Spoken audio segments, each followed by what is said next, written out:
we brought this out here because we have our special guest from MEDAC. We're glad to have each and every one of y'all here today. But before we begin, I think we should take a few moments of silence to remember and reflect on what occurred in Orlando. So if we take a minute of just silence, please.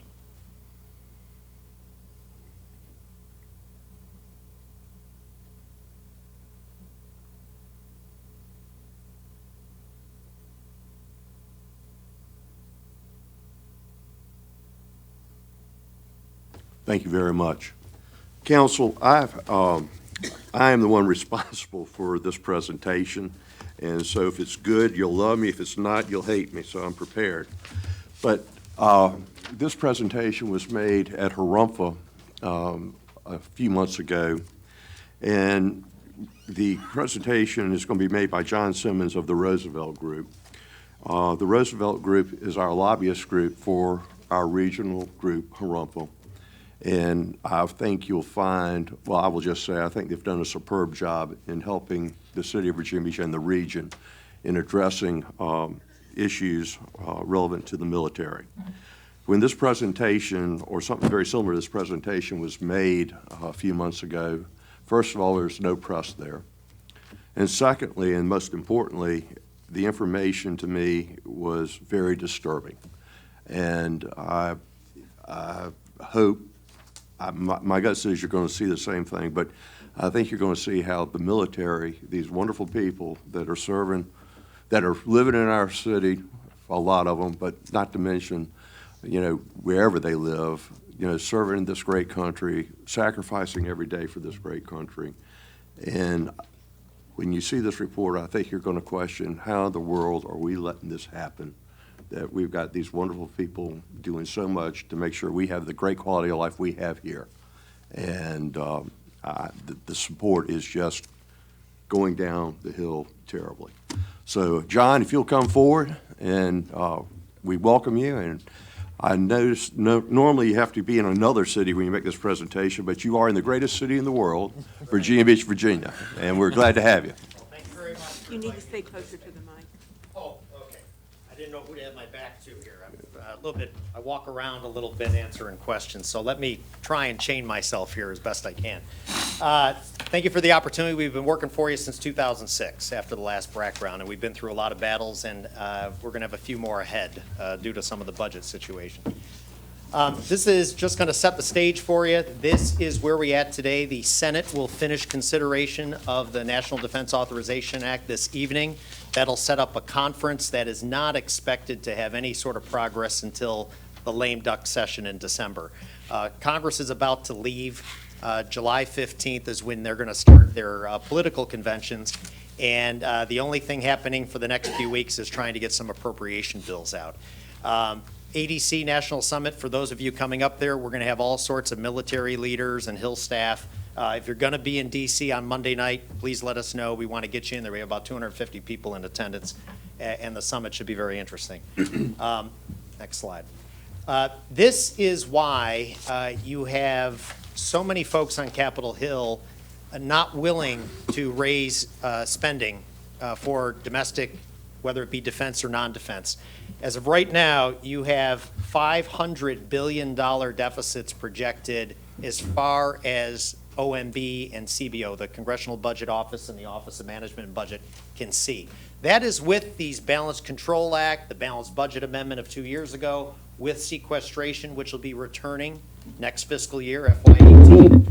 So this is the big debate. There's $14 trillion in national debt that will have accumulated as of next fiscal year, and $500 billion a year with no end in sight. With that, the Department of Defense has had to cut $1 trillion out of their budget in the last 6 years. The big moment came in fiscal year 10. That is when we started with the cancellation of the F-22 fighter. That's why Langley Air Force Base is left with a half-empty ramp, in addition to other Air Force bases out there. And then you see in fiscal year 11 is when they canceled the CGX the large cruiser, which is leaving us with all sorts of open slip space in the Navy, both on the West Coast and on the East Coast. And yes, some of these programs are very expensive, but when you cancel a program that takes that long to get to where it's at, you have no backup plan. Force structure cuts started in FY12. That is when we had the surprise of Joint Forces Command being disestablished. Luckily, we were able to turn that into now what is an information dominance. I know we have a new word for it, but basically Navy cyber, information dominance. And an opportunity with Cyber Command now to set up shop down there with a persistent training environment. So that we turned around. And then FY13 is when you saw sequestration hit the books. That was the big cutoff for, and that is what you'll be looking at for FY18. So that is when you saw all the maintenance deferred, the construction deferred, readiness impacted that we're still digging out of, and now we're in a holding pattern. The administration has come forward with several requests for 5 years. They've requested a BRAC, base closure round. They've requested the retirement of all sorts of legacy aircraft. They've requested fee increases for TRICARE, and basically Congress has said, we don't want to agree with any of that. We need more money.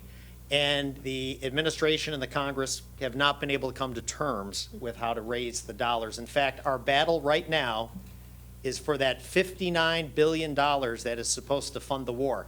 For the last couple of years, that should have been zero. After they thought they pulled out of Iraq and Afghanistan, there wouldn't be any more overseas contingency dollars. You can see the base budget is essentially frozen, $522 billion to $524 billion. That really isn't anything considering personnel costs and costs of operations. So that here, that little green line is your balanced budget agreements. When you hear about these Murray-Ryan deals and you've got the Boehner-Obama deals, look how close that number is to the actual Balanced Budget Control Act cap. So they're not adding all this money. In fact, it comes nowhere near what the plan was in Presidential Budget 13, nowhere near what we were going to be in 2012. We cut $1 trillion, that's real money, out of defense. This will be the president's last budget that he presents. It'll be his last opportunity to veto anything to shape that budget. And for us, he has threatened a veto on both the House and Senate bills. The House Republicans, although they accept the Balanced Budget Control Act numbers, they want to use the overseas contingency dollars to fund the base budget. So they have basically taken $18 billion of the $56 billion to fund operations. That is for things like the Navy. You saw that Chairman Forbes was able to add in almost $3 billion in Navy shipbuilding accounts. Well, that's where those dollars come from. It would force the president, the next president in the spring, probably April, to come forward with an additional supplemental request. The reason they go after the overseas contingency account is it's off the budget spending. It doesn't count towards the Balanced Budget Act. It is pretend money. It's real money, but it's considered an emergency. So that is the little slush fund that they go after to try and fund the priorities. The House appropriators have done the same thing. They were able to find a little bit of savings and only did $16 billion. The Senate has done neither. In fact, you may have saw in the report that Chairman McCain tried on the Senate floor to add $18 billion. It was rebuffed. The position of the Senate, even though it's a Republican majority, is that every dollar in defense must be an additional dollar of domestic spending, which is not flying because that would mean you're adding $36 billion. So BRAC is also prohibited in both bills, and then there's some very contentious reforms introduced both on the House and Senate on acquisition reform and Goldwater-Nichols reforms. This is where they're trying to get rid of 25% of the flag officers and reduce your bureaucracy, but their overhead and the staff. This is something that Senator McCain has taken on for himself. How did they get, this is what the president had to do to get to this lower top line. Remember, in that balanced budget agreement last year, they only added $17 billion. So they had to get, they were thinking they were going to get $35 billion. So the president had to cut back all sorts of things, including shipbuilding being reduced by $1.75 billion. And then on top of that, military construction projects. You saw that in this year's budget request. Hampton Roads traditionally gets $250 million, about $250 million in new construction projects every year.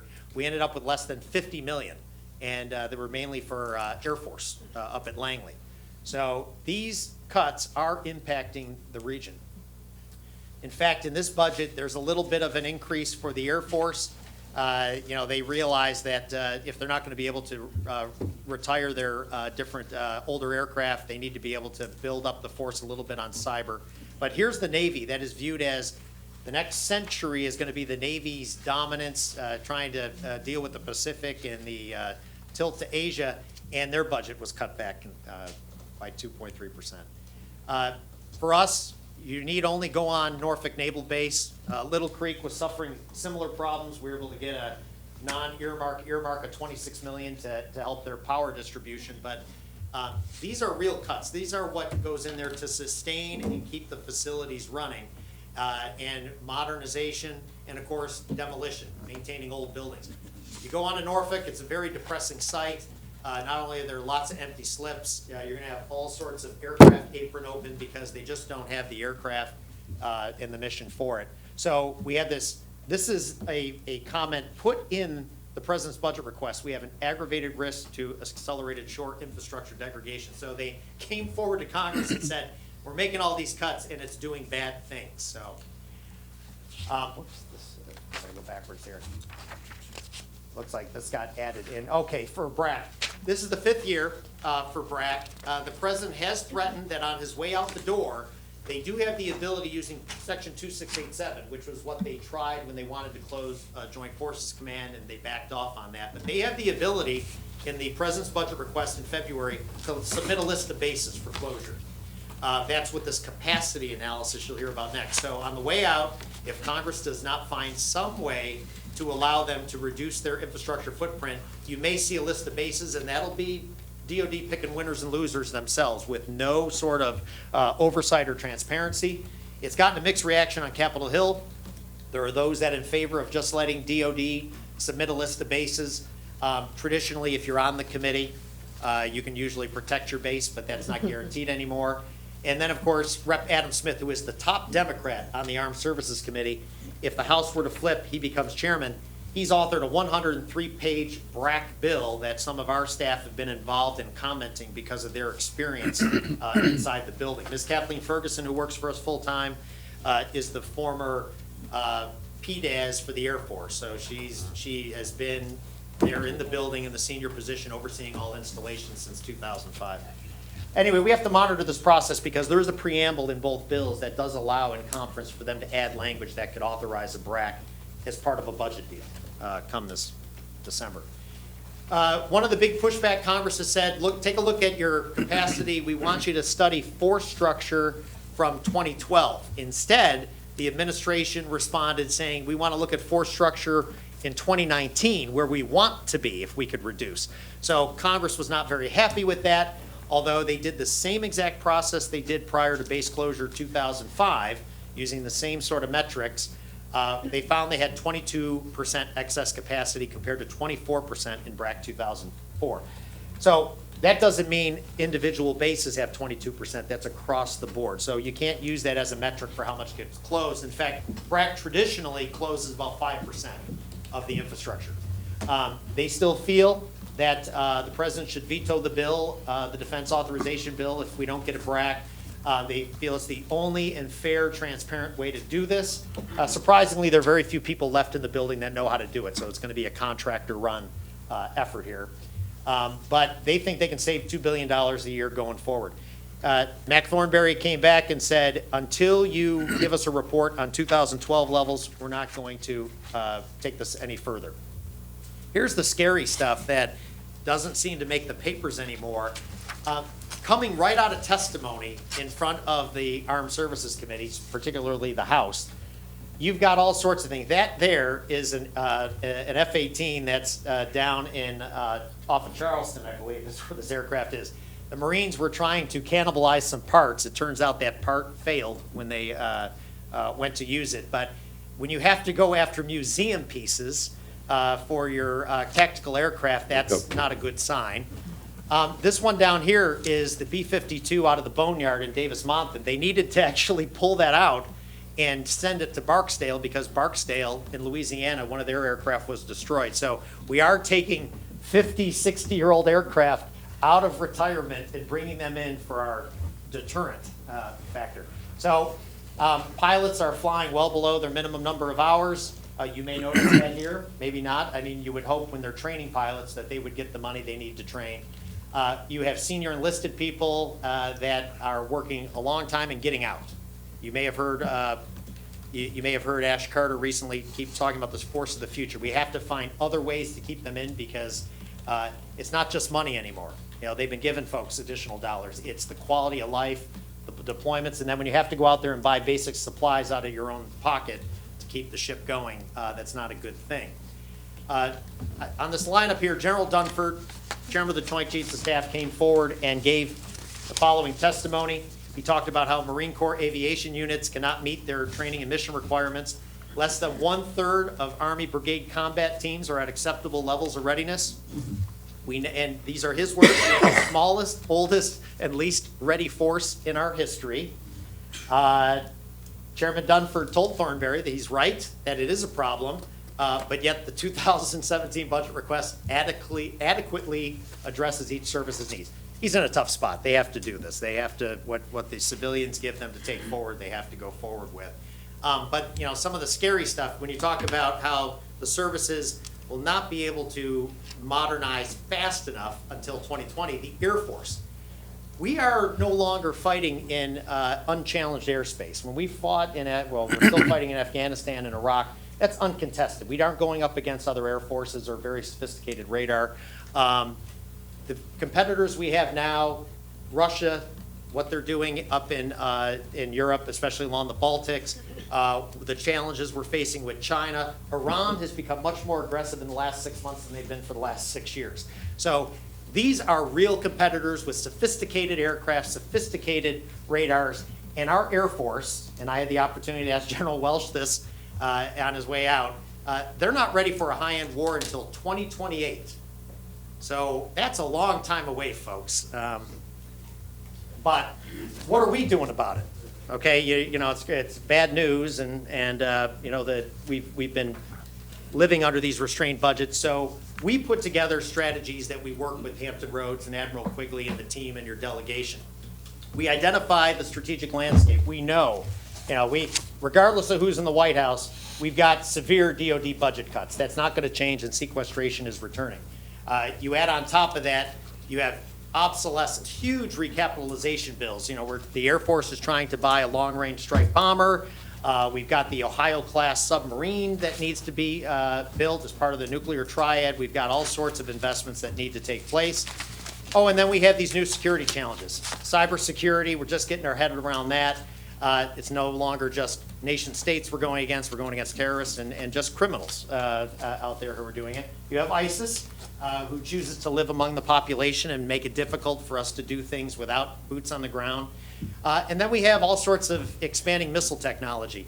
Had the opportunity to have lunch with Admiral Syring of the Missile Defense Agency, and in an unclassified discussion, there's a lot going on with North Korea. There are people getting up in the middle of the night having to make decisions as to what to do as this guy is launching missiles, and we don't know what's on top of them and where it's going. So very scary stuff out there, but you know, we don't hear much about it. So the other challenge along the bottom here is we have this third offset strategy. So every 20, 30 years, you come about when you have a smaller budget, you try and do these leap ahead technologies. This is something Ash Carter speaks to. A lot of it's artificial intelligence. If you know anybody that has technology and artificial intelligence, goes well beyond autonomy, this is the place to be, and that is the future technology. At the Defense One Summit on Friday I attended, they had the head of the Strategic Capabilities Office, they had Ash Carter, they had Mary Miller, they had the Deputy Director of DARPA, all talking about how we are testing aircraft, manned and unmanned together, having unmanned wingmen flying. And that's in helicopters, that's in tactical fighters. That is the only way, given the limited number of aircraft we have, that we can even challenge competitors like China, is to have the ability to have drones and unmanned picket aircraft to kind of lessen the load for our aircraft. So these are things are happening today. And this is why when we're looking at military value in the region, you talk about encroachment, you talk about research and development, the future will be unmanned. You're going to have manned pilots, but you're going to have a hell of a lot of unmanned aircraft helping keep them alive, so, and part of the strategy. So we're focused on third offset. We're looking for opportunities with DIUX, that's that Defense Innovation Unit Experimental. They're looking for places that have a lot of patents and different technologies, a great opportunity with your universities. We're trying to find a way to expand that. We were successful in Massachusetts, getting one up in Boston. That'll be rolled out more in July. But, you know, that's where things are headed. You have great academic institutions. You've got NASA Langley. You've got DOE Jefferson Lab. We want to try and do this on an interagency basis. On BRAC, we know there's rules for BRAC. We're doing everything we can to prepare ourselves to be able to bring in additional growth. We're not drinking the Kool-Aid. Our head's not in the sand. We realize the challenges we have at some of the bases, but every base we visited has capacity that we could bring additional people, mission, equipment. And then, of course, targeted investments. This is where you'll see in the Virginia Strategic Report, the state is putting in money, local communities, because we want to make investments to kind of match the new security challenges. Right here are different lines of approach. We're focused on protecting mission, growing mission, consolidating, looking at shared services. We make sure that Harumfa and all of us in the delegation, you got to know your leaders. There's great turnover in the leadership in the different services. We get them engaged, making sure that all of your, from the state on down, are engaged with the leaders. Support the delegation. We're there, force multiplier. We're trying to do as much work as we can for them. We've been very helpful to both on the Democrat, Republican side, helping them. And then, of course, to tell the story. And that's part of what you need to do, is be able to, when you come to DC and you have meetings or you're meeting with your regional commanders, you got to demonstrate that you know what's going on and what we're trying to do to improve the situation. So, we're focused on relevant modern missions. We know where the investments are going. We want to modernize our equipment facilities, looking to be efficient. And then, of course, we're advocates. We are trying to advocate for those in uniform that cannot advocate themselves. And all focused on a high military value area with high-level leadership support. So I don't want to go on too long. I've got one example. We're working several, but right here is the strategic plan recommendations. At the very top, one of these things with the force of the future and how we're going to fight is that you need to have, you're going to have a smaller force. You're trying to keep people around. You want to give them opportunities, and we want to make sure they know how to work with interagency, our allies, the new technologies that are coming in, kind of a global challenges whole of government piece. And instead of sending a handful of people up to Harvard or a handful of people up to Syracuse, why not take advantage of the immense uniformed and civilian DoD presence here in Hampton Roads with a world-class university like William & Mary. That doesn't mean other universities cannot get involved, but you got to go with your strength right now, and DoD recognizes William & Mary. TRADOC has a relationship. One of the guys that works for me, Colonel Kevin Felix, you probably met, he was Chief of Future Warfare there. He started this program where they bring in the students and interns, get them badged up. So we're leaning forward. We had a relationship, moving full steam on that, had a big meeting yesterday. If you watch C-SPAN 2 or call it up, go to the NRAS Carter on the third question. I asked him right out about Force of the Future and the role William & Mary in that can play. So it's something that we are going to drive hard on. The other ones are looking at these strategic development gaps, bringing the Naval Warfare Center down from Newport, Rhode Island, down here. We got to leverage that. We got to do a little bit more. I think sometimes we look at the Navy as, okay, everything's going well when we see all the cuts at Langley Air Force Base and the Army draw down. I think we sometimes forget as a community about the challenges the Navy is facing. And then you can, go through this whole piece. We're pushing on the cybersecurity. That is going forward, the persistent training. We've got a lot of wins, but there's a hell of a lot more to do. And for here, it's about trying to enhance our training ranges. What you want is, as they look forward to putting new aircraft, whether it be putting eventually F-35 or unmanned systems at Oceana, expanding aircraft at Langley, where it be additional F-22s from other locations, or maybe F-35 someday, is you want them to view this as the best place on the East Coast to do live, virtual, and constructive training. And what we have here, this is a picture of the coast of China. Right now, you see all those pictures of them trying to build islands out here on the reef and trying to expand their presence and put sophisticated radars and challenge us from being able to operate in here. There's only one place in the United States that mimics that exact same situation, where you've got deep water, ocean coming from the east to the littoral, to the land, and that is right off the coast here. And I went down for, part of our work with North Carolina is to experience the Razor Talon exercise that is run between Langley, Seymour Johnson, and Shaw. And it is a joint exercise. They often have aircraft from Oceana. They'll bring in aircraft from New Jersey. You'll have B-1 bombers out of Dias, B-52s out of Barksdale. You'll have carrier battle groups travel up. It's a monthly exercise. And what they've been able to do, because of sequestration, they put this together themselves. They said, hey, let's get some regional training, get these new pilots prepared, so when they go out for the big national exercises in the huge, sophisticated ranges, they're better. They got their head on straight right away. And by the way, there's a lot we can do here. So we're not reinventing the wheel. This is a map we produced. It might be tough to see here, but we have put every military installation, all the airspace, all the restricted space, the tanker tracks that you have here, the high level, low level, low speed routes, to show you that there's no environmental impact statement needed. There's no study needed. This is what we have today, and it is being used where they close off the airspace for this monthly exercise. What is missing is that we do not have the critical emitters, that mimic the threats they're going to face. So one of the big things we're pushing for is to get a joint threat emitter.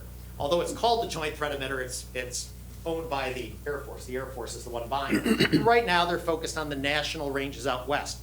Everybody we've talked to in this region says if we can get a joint threat emitter placed in one of the range space here, and I don't care, it's mobile, they can put it wherever they want and move it around, that will change the dynamic and prepare you for 5th generation aircraft training. That makes our airspace a lot more valuable, because it's not like they're dropping live weapons all the time. They can do that out at in Utah.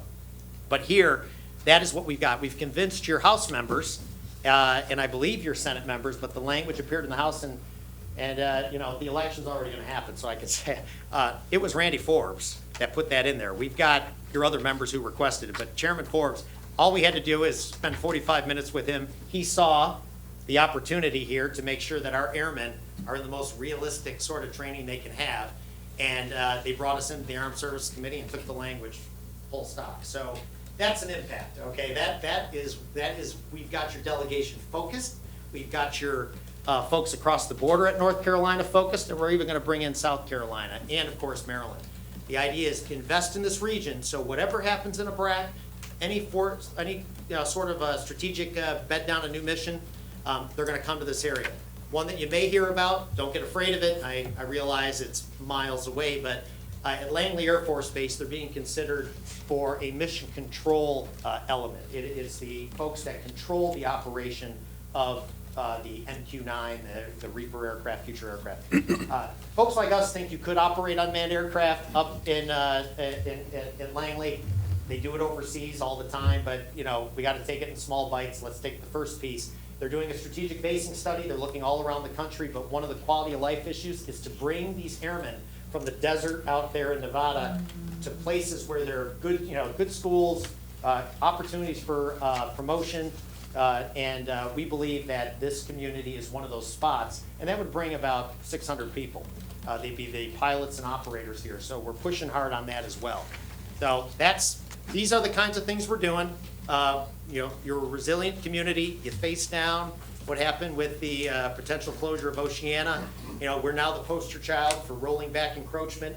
Our main goal was to have a map today, a picture that we can take into DoD that shows we didn't control growth like our friends out west. We rolled it back. And so tough choices for you to make here, but it has set you up for success going forward. Same thing with the Mayport carrier. Be able to stare that challenge down, and Joint Forces Command is going to be bigger and better than ever. So, any other questions? Did I go too long? No, it's great. Questions or comments from members? Bobby? That was indeed a sobering portrait of what, what the reality is out here. And aside from the local economic impact of it, it really raises the question, and you brought up China and you brought up Korea, and we have the Middle East, the capacity to fight a number of, if we have to prosecute conflict situations in multiple theaters. Yeah, it's scary. North Korea, any day you could wake up and there is a full-blown war about to start. Iran, very troublesome.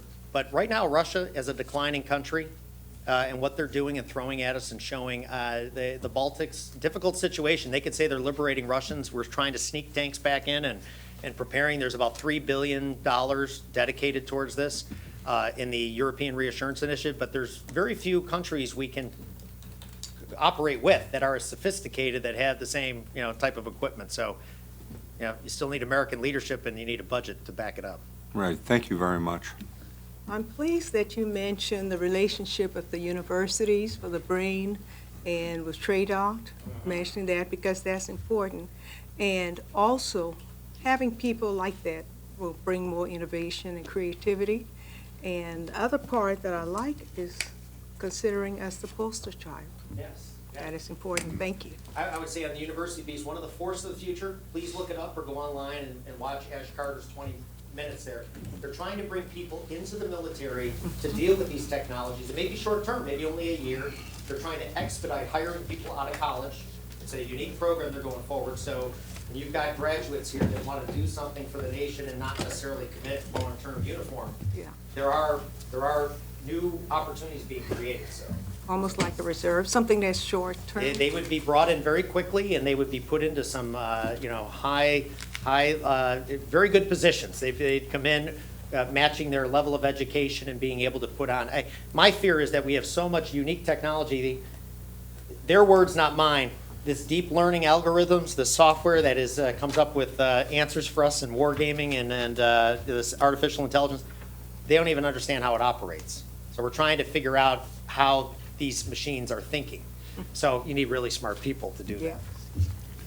Any other, Shannon? Have the individuals been chosen for the conference, the conventions yet? No, what has happened is once the Senate finishes their bill, probably in the next week or so, you'll get conferees named, and then they're going to spend a lot of time. The staff will try and talk and get some things that don't cost additional dollars to negotiate, and then later on, I think when they get serious in September, you'll start having the discussion about it. Are we going to get a budget agreement? But I don't expect those bills. They're going to miss the fiscal year deadline because you can't come to terms with an $18 billion difference, okay? Especially when the president is threatening a veto over this. So don't expect anything till after the election when we know who controls the Senate, who controls the House, and who's going to be in the White House.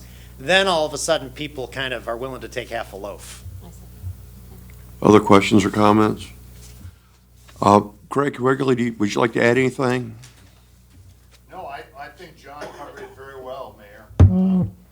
These guys have worked very closely with us for 10 years now. It's a pleasure having them on the team. They also work very closely with Secretary Harvey at that level as well. It's a great partnership. Right. Anyone from MEDAC have anything they'd like to ask? You guys are a lot smarter than me. It's very sad. Newest day.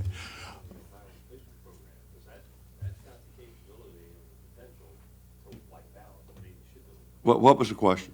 About the Ohio class replacement, the big nuclear boomer ships, right, the subs. And the challenge with the subs, they're so expensive they would break the Navy's budget. These are multi-billion-dollar submarines. What Congressman Forbes did, it may not survive, but they created this national deterrent fund and added funding in. They plussed up the shipbuilding budget this year by over $3 billion. That buys you 3 ships, which are about, LCS is about $400 million. I think they added an amphib about $800 million, and then another ship. The rest of it's going towards trying to make sure that once they start building submarines, they go forward.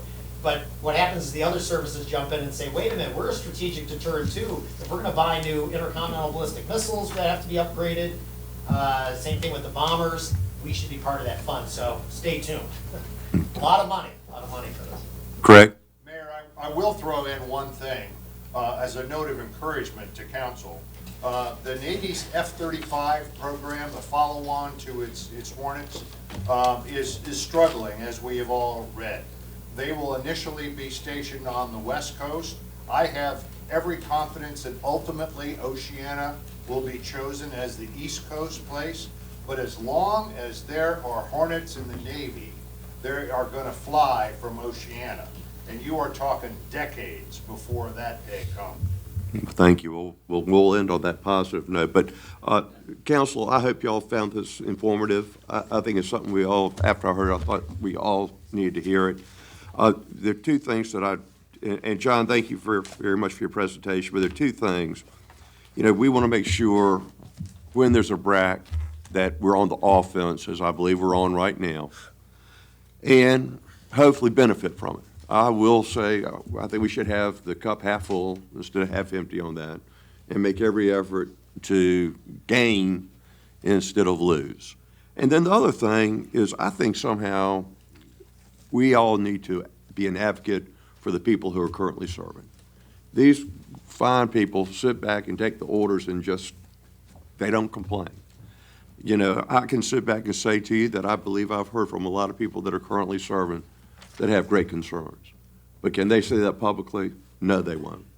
And that's what's terribly troubling to me.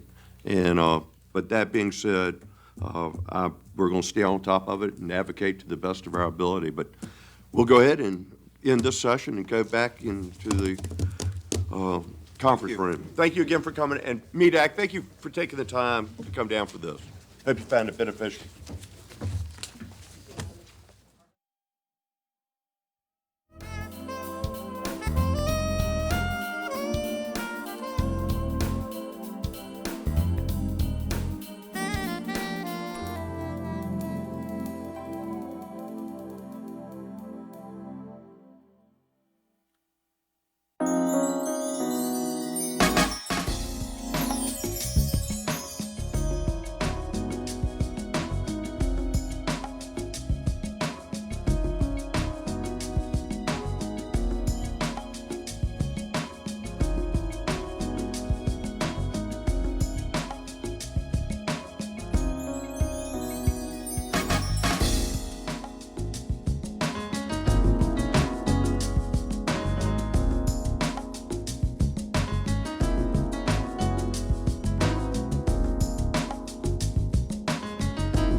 And I thank everyone for taking the time on the defense spending. Now we'll move to the Port of Virginia update. Sarah McCoy, Good afternoon. Thank you. we're glad to have you. I appreciate the time. We think that it's important as the Port of Virginia to get out and talk to our stakeholders each and every day. You'll hear me say it multiple times throughout our little briefing today. The work that we do at the port has a far-reaching impact, but we can't plan in a vacuum. We have to be working step in step with our stakeholders such as Virginia Beach. So with that, I'd like to start us off with a baseline understanding of who the Port of Virginia is. When I say Port of Virginia, I'm referencing three legal entities. The first would be the Virginia Port Authority. That's the political subdivision that ultimately reports to the governor. Virginia International Terminals, that's our operating subsidiary. This is the private entity that does the day-to-day working with the ship lines, with labor, overseeing the operations. The third entity would be the Hampton Roads Chassis Pool. I won't ask you to raise your hand and tell me if you know what a chassis is, but this is what the box sits on behind a truck. This is important because 63% of all the cargo moving in and out of your port is moved by truck. So we have an entity that manages this, make sure that there's proper utilization for chassis. So when I say Port of Virginia, these are the three legal entities that we are talking about. But again, we are working each and every day with stakeholders on every level of the government, local, state, and then after I leave you today, I'll be on the road to D.C. And working with some of our federal partners as well. But when we talk footprint, who we are physically, we are 4 marine terminals right around your harbor here, and we have Norfolk International Terminals, Portsmouth Marine Terminal right on Highway 164, Virginia International Gateway. This is a facility that we lease and operate from our landlords, the Alinda Group, and then Newport News Marine Terminal.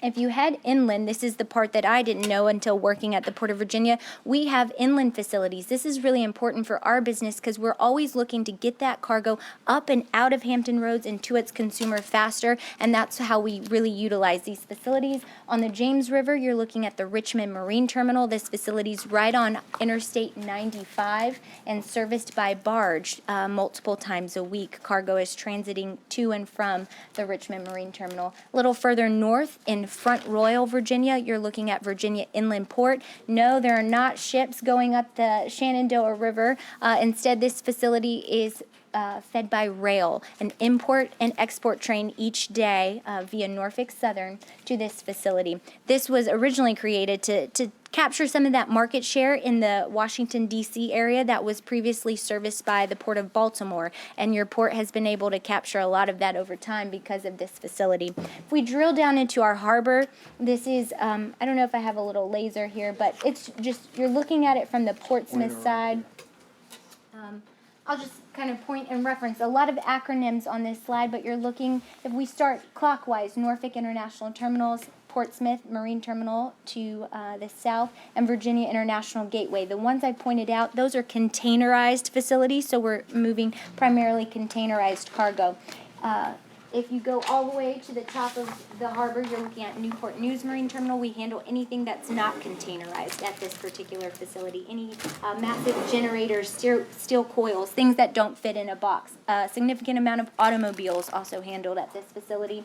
And then the last acronym on this harbor that we haven't talked about is the Craney Island Marine Terminal. This is a facility that is not yet constructed. So what will happen eventually as we dredge your waterway, those dredge spoils will be able to be repurposed to build a brand new marine terminal. We're very fortunate here in Virginia to have the capabilities, the space to be able to do that.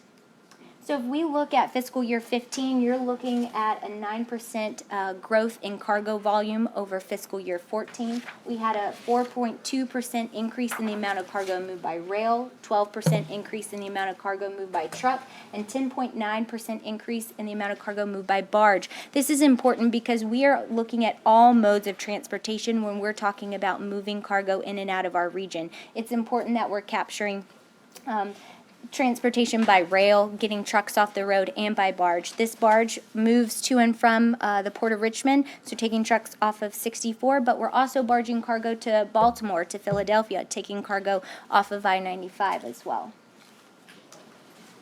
So your businessmen and women, you understand that in our business, we're looking at how we measure ourselves, how we move cargo, but then also our revenue. So you're looking at our fiscal years as we're coming out of the recession. So we're having a steady increase year over year. That last bar is fiscal year to date 16. And so we think that this year we're going to top out about even, but this is where the rubber meets the road, our operating results. You can see if we're looking here, this is zero. We weren't making a profit during that time. You remember the privatization debates and that sort of thing.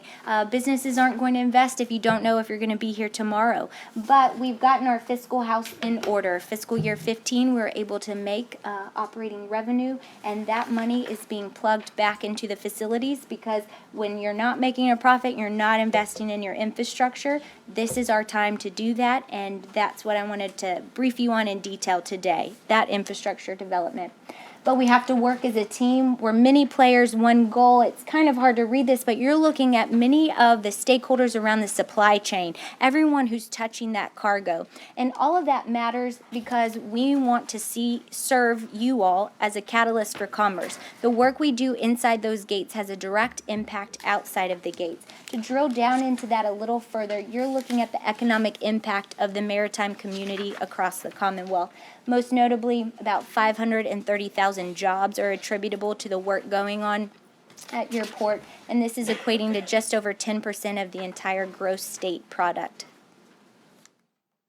And then what you're looking at here is our calendar year-to-date economic development total. So what we do is we have a team that partners with your economic development team here in Virginia Beach, and we want to be used as a tool when you're going out and trying to attract companies to your locality. So we say, given your proximity to the port, your distance to open sea, come locate here in Virginia Beach. So about 6 months into the calendar year, we've had about 18 businesses who have located or expanded their businesses in the Commonwealth of Virginia who are doing business through the port. This equates to about 2.3 million square feet of space, and about just over 1,900 jobs have already been created or in the process of being created as these companies are locating and expanding here. But drilling that even closer to home, what you're looking at here is the top 10 port users located right here in Virginia Beach. It's no surprise to any of you, but about $440 million worth of cargo is flowing out of Virginia Beach through the Port of Virginia and going beyond. This equates to about 90,000 tons of cargo each year. Most recently, in the last 12 months, we've had 3 different companies who have announced locating here. Tag Chemicals being one, Artemis, and I'm going to have to pull out my cheat sheet for the last one, Hallett. They do protective coating. So these are companies that are right here in Virginia Beach but are Just doing... wait till next month. Yes, sir. I've been told I can't talk about that. But I Yeah, kept my mouth shut. The governor appreciates that. yeah, right. So we want to see more of that, exactly. And your team is a great team to partner with, going on trade missions together, engaging on a routine basis. But all of that, we have to stay in step with one another because we're in a rapidly changing industry. We are constantly studying the industry, and 3 areas that we're drilling down into and tackling on a daily basis is this lack of investment. We're coming out of those recessionary years where we haven't invested in our infrastructure on terminal, and we've got to address that. We're also monitoring these increasing ship sizes. So you've probably read Panama Canal, it's expanding. What does that mean? Economies of scale in the ship line industry. They want to take 1 trip instead of 3. So the ships are being built bigger to accommodate that need to just take that 1 trip. So for us as terminal operators, okay. As terminal operators, we have to be prepared to handle what used to be a dump of 1,000 boxes on our terminal. Now it's 3,000 boxes, and we have to handle it in the same amount of time. So we have to invest in technology, and we've got to make sure we're handling it safely. So when we look at that, here's our path forward. We tell you this so that you can hold us accountable and so that we can be transparent about the next steps to prepare for those larger ships. You're looking at Norfolk International Terminals. The state, the General Assembly, just gave us $350 million. Thank you to your state delegation that supported this. This is to optimize Norfolk International Terminals, add capacity. We couldn't handle any more containers at this facility, but what this allows us to do is handle the way we literally handle the container.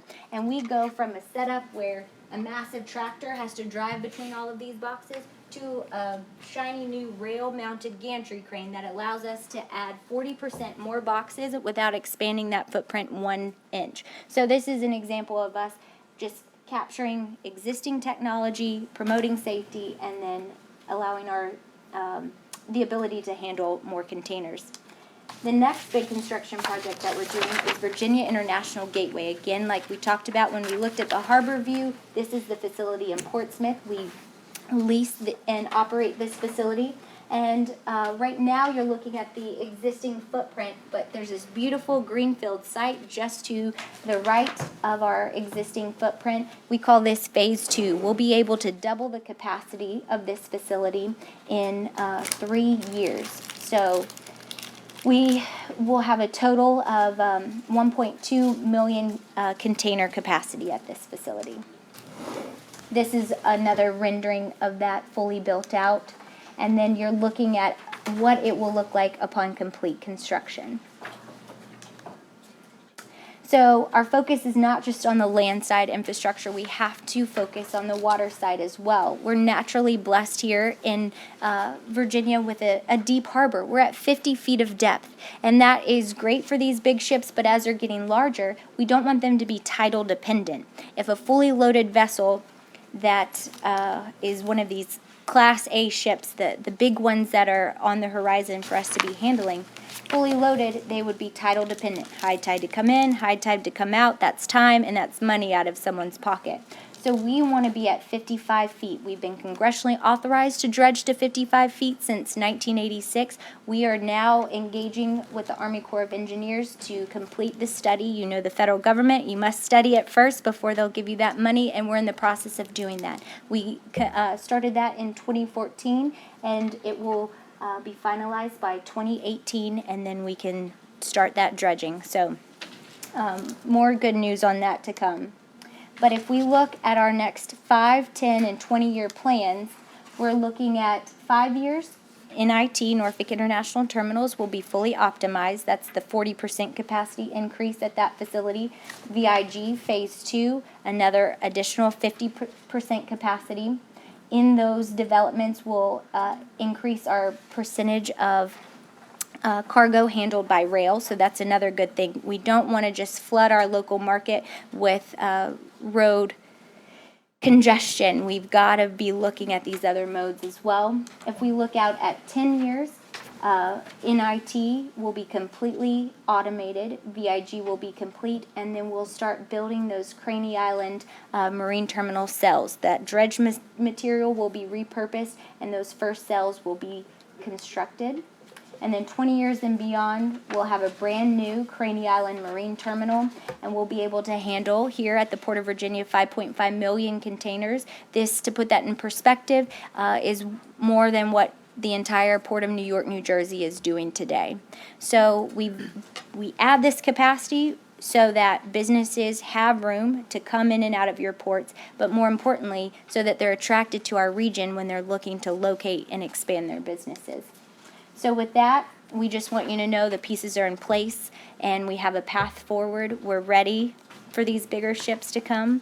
And so I will defer to the mayor and to council for any questions. I know I went through that really fast. Well, we thank you very much for your presentation. We appreciate getting updated. Anyone have any questions? You were so good, we don't have any. All right. So thank you very much. Thank you so much for your time. We're glad you came over. Okay. The GASB actual valuation, God help anyone who understands this. Great GASB. Thank you very much. Yes, sir, I love this presentation. We welcome everyone. Lyndon.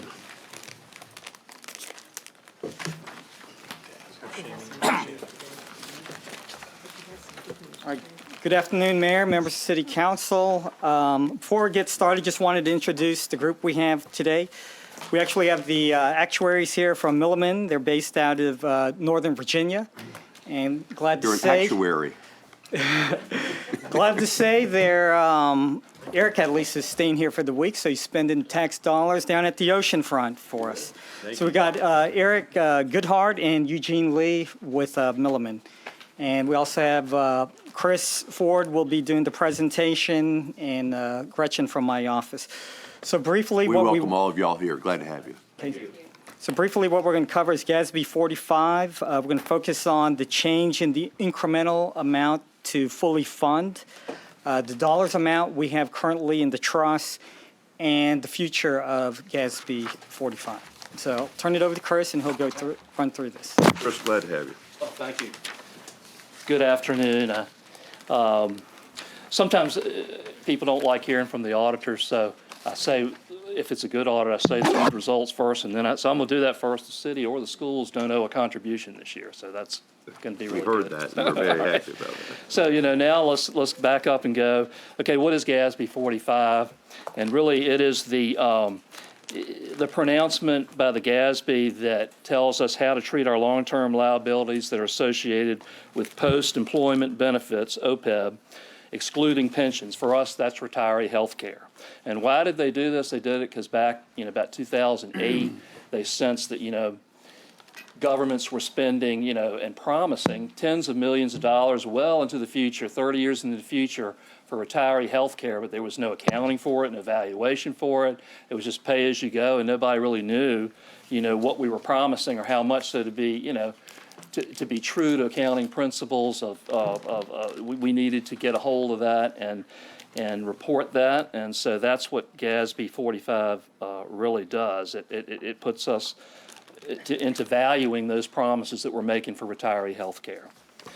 So, okay, next. Okay. Y'all put one of these out every year with your health care resolution. All this does is say the city auditor is directed to provide for an actuarial evaluation for retiree health care costs biennially. We used to do it every year, but the GASB allows us to do it once every 2 years to meet GASB 45 pronouncement concerning fully costing out other post-employment benefits. So that's why we hire Milliman, who is our actuaries, and they do a great job. They're really good to work with. They give us great service. When y'all were trying to change some things around, and we, a few years ago, to try to get a hold of our costs, they ran a lot of scenarios and under pressure and just did a great job for us. So, okay. So what are we trying to do? We're not the actuaries, but what we did try to do is say, how can we help gain assurance that the valuation is accurate or reasonable in stating the liability and the underlying assumptions are reasonable? And really what we do every year with them is we do 4 things, and the most critical is the data that we hand them to do it. We have 6,000 city employees and 10,000 school roughly, and they have a ton of data about when each person started work, how long they've been there, when they were born, are they married, all this data that really, they rely on for their, and that's our responsibility to give them good data. And Gretchen, who is our other deputy city auditor, she is great with data, great with, she screens that data and tests it for reasonableness and reliability and does a really good job with it. She tests it before we hand it to them, and after they do their thing, she tests it and looks for any aberrations that don't seem to make sense when we get it back from them. So we do that. We verify the assumptions they use, which are mostly from the VRS. So we go back to their source and go to the VRMS. We recompute certain items, their smoothing calculation of how much the trust is worth, and the amortization factor, and we summarize the trust activity. We have almost $60 million up in, it's 57, I believe, in our OPEB trust, and we summarize the activity in that trust that is set aside to pay for retiree health care. So right now, the valuation is still in draft form, but I've talked to them. The numbers aren't going to change. They'll issue the final report in another week or 2 probably, or something like that. So GASB 45 requires the accrual basis accounting for OPEB liability. In other words, at least up till now, we had to report what that liability. We didn't have it on our balance sheet, but you'll see that's going to change. And if we paid our annual required contribution, we had no liability on it, and we've always paid our annual required contribution. So we contribute annually to it, and we only perform the valuation every 2 years, but they leave us a projection for that off year, and we make the contribution for that. Again, it is an actuarial, not an accounting calculation. And the key thing that everybody worries about is, what is the ARC? What is the ARC? In other words, what's our annual required contribution that we're going to have to make? And that consists of 2 things: the amortization of the unfunded liability. In other words, what do we have to what do we have to contribute yearly to meet all of those obligations going into the future 30 years. And that's for their past service. Employees have already earned that. And then they're also, the other thing that is part of that contribution is normal costs. And that's these, not only do they have past, but they're earning something this year, this current year. They're still earning, those benefits. So when you combine those together, that's what the ARC really is. Okay, and since 2008, the city and the schools have made contributions that total roughly $41 million. Okay, and they've made that to a Virginia pooled OPEB trust. That trust now has about 16 million of unrealized gains in it. So the market value of our 41 million is 57 million through March of 2016. All right, here's the key, and you're going to get a 50-page report from them that's going to be impossible to understand. But this here will really summarize everything you know that you need, the important numbers of GASB 45. So let's walk through this real quick. Okay, that first number, the 400,045, is really what that value of all those retiree health benefits actuarially are for all their past service up to now. They've already earned that, and you're taking that and you're projecting into the future, and it's pinging all the assumptions and all the statistics and demographics, and that's what you owe for all if you projected that 30 years. All right, and then the second line is less the actuarial value of assets, which is 60 million, and that's our trust assets. The real balance is 57. They use a smoothing technique to take spikes out of, if the thing goes up and if it goes up and down real quick, it's a smoothing thing. It just smooths the any type of spike up or down. So if you subtract that, you're left with the unfunded portion of the liability, the 67 million. So that's what's unfunded. Now, if we amortize that over 30 years with a 7.5% interest rate, that 53,500 is that's the amortized portion. And then we add in normal costs, not only the cost of benefits that people are earning for the current year, and then we add a little interest, and so our required annual contribution is $9,649,200. However, as employees are earning benefits during this current year, we're also paying them out. We paid roughly an estimated $11,746,200. So the difference in those two means we are, in a sense, overfunded, or we by $2,097,000. That's 1.2 with the schools and 811,000 with the city. So that's good news. We don't owe any more. We don't have to make a contribution to the city or the school this year. And this next one really shows sort of the history of that. In the beginning, we did, when we did owe a lot, those first 4 years we were throwing $8 million a year in there, and really you can see how our additional incremental contribution has gone way down to 2016 in the red there, where we were actually, $2 million in the good, So that's really good news. And again, if we fund the ARC by paying the current claims and benefits, and by making that additional contribution, if necessary, to our trust. It's not necessary this year, so that's a great thing. We've had some really good findings with them and worked with them.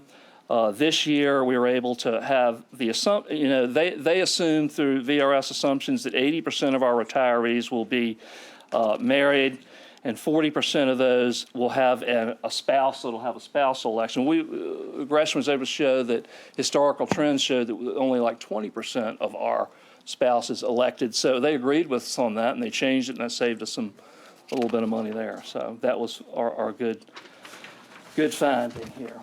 Now, page 11, you ask, well, how come it's gone down like that? What are the items that has caused really us to do that? Okay. First of all, our OPEB assets, that 57 million has grown year by year, 8 million, it's gone up. So that's against the liability. So that's the first thing. The second thing is, subsidized retiree health care for employees hired after July 4th, 2014 is no more, So that has a big effect. The third bullet, active and retired members pay an increased amount for health care now, so that's obviously helped as well. And LOD retirees are removed from our GASB 45 valuation. They're counted through the VRS GASB 45, so, and localities are charged part of their ARC for that. So, this next one here shows you, and Patty Phillips is on the board that where our OPEB trust is, our local board for that, and they've done a great job. And this shows you some historical. If you look in the middle of the page, balance 131.14. That was our last what our last trust was worth. The cost 40 million, the market value 53. We are now at a balance of cost of 41, and our market value is 57. So that's. And those, those earnings and fees will bring you and agree with the trust statement. So that gives you a little history of how we got $57 million there. All right, the future. All right, the good thing is GASB 45 is about to come to an end. The bad thing is we get GASB 75 to take its place. So GASB 75, the biggest thing that does is similar to what GASB 68 did. Before, we didn't have to record, we had to report what our liabilities were for this, but we didn't have to record it on our financial statements. Well, this is going to make us do that. We're going to have to put, that $128 million on our financial statements, much as we did with the pension. We're also going to have to change techniques, our method to do the valuation. Most governments used the projected unit credit. We did too. The new GASB will require us to use the entry age normal cost method, which might add, it's hard to say. We're going to get those guys before our next one to run us some numbers and see. But, they said maybe 10, 20% higher or something like that. So, but we have continued to pay our ARC, fully fund our required contribution. That allows us to use a higher long-term interest rate, which is huge. We get the 7.5%, which that's big, Okay, and then if you look at their projection in their report as well for 2017 next year, it's very similar to this year. We have about $2 million. Or actually, we're going to exceed our ARC and not have to have a contribution from city or schools. So that's good. Again, they will give us a final valuation very shortly, and we will give you a final written report from our procedures and results very shortly. And with that, any questions? Thank you so very much. Any questions? I have one. Go ahead, Louis. How'd you come up with the 7.5%? The 7.5 is the long-term pooled asset up there with the trust. They have, they work with that and they come up with that, and they used historical trends and projections and what they feel comfortable with the assets. Yeah. Discount rate to compute the liability. But does that income come back to the trust is, I guess, my other question.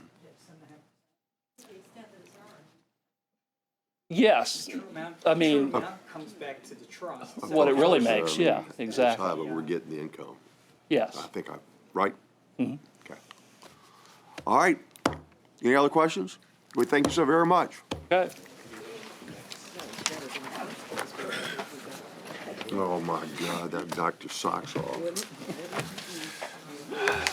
Yeah, I just become mayor. And then we need a $100 million bridge to top it off. All righty, Dave. Yes, sir. Is Doug gonna make this? Yes, sir. We, at the request of the Vice Mayor and the Development Authority, work has been ongoing with regards to a opportunity to expand development in the Central Business District, and Doug is here to present the City View development project, and I'd let the Vice Mayor, any comments, sir, to open this up? Well, Mr. Wood and I have been working with the developers and with Doug and with Warren and the Development Authority, and I guess what it comes down to is we think it's time for the council to give us some input. Yes, sir. All right, Doug, we welcome you, buddy. All right, thank you, Mayor. Appreciate that, and I certainly acknowledge that Andy and Dan Heatwall and Billy Harrison, who are representing the development team, are here with us today. And Glad to have all y'all here. this is going to actually be a tag team, so I'm going to give you an overview, and then Patty's going to jump into some of the numbers that we've talked through. And presentation will include a quick summary of what the proposal is, and the coverage this morning was accurate in terms of kind of what we're putting forth. So obviously this is in the public domain right now. Talk you through the term sheet. It's important for you to understand, or for folks at home to understand, what we're really talking about right now is a term sheet that outlines the framework for a deal, and then we would come back to you all in the very near future, assuming we move forward with that term sheet with a development agreement. So we got some comments, some questions last night from a couple of council members that I'll touch on tonight that we don't have the answers to in terms of some of the details, but those details would be in the development agreement. As I said, Patty will come up and do the financial analysis, and then obviously, as the Vice Mayor said, we're looking for some feedback and discussion with you all. Just to sort of knit some of these presentations together, I stood before you a few weeks ago and talked about economic development incentives and trying to put all those into a framework, and we're talking a lot more now with you all, and Ms. Wilson's helped us with this, about context and vision, and we talked during that meeting about the visions for the different SGAs. And if you remember when we talked about the Pembroke SGA, and that's where we are this evening, we described it as a central urban core with a vertical mix of urban uses, great streets, mobility and transit alternatives, having urban gathering places, and environmental and neighborhood preservation. And we think this project certainly checks every one of those ideas. And just to give folks some context, and really these obviously page out of the Pembroke SGA plan on the left. The box up on the right-hand side starts to frame the piece of property that we are talking about, which is right there at Constitution and Bonnie Road. And then in the bottom, what things look like. And you'll remember that since the beginning of their development and City Center Phase 1 of the Midtown Apartments, we've punched Constitution through to really connect Bonnie Road up with Town Center. So we think this is a very logical extension of the activities that we're doing, and something that's very consistent with the vision that this community has laid out. What are we talking about? Really, it's in this case, a three-phase project. Phase 1, again, Constitution coming through here. Phase 1 on the right-hand side is a set of apartments, a mix, and I'll talk to you in some detail about this, a mix of apartments and office in the building on the left, and then the key piece here is the parking garage. Phase 2 involves an office building, a 3-story office building, and then Phase 3 involves a probably 110 to 120 room hotel project, and I'll talk to you a little bit about each one of those. Again, three-phase project, significant private investment. We're talking about $62 million of private investment.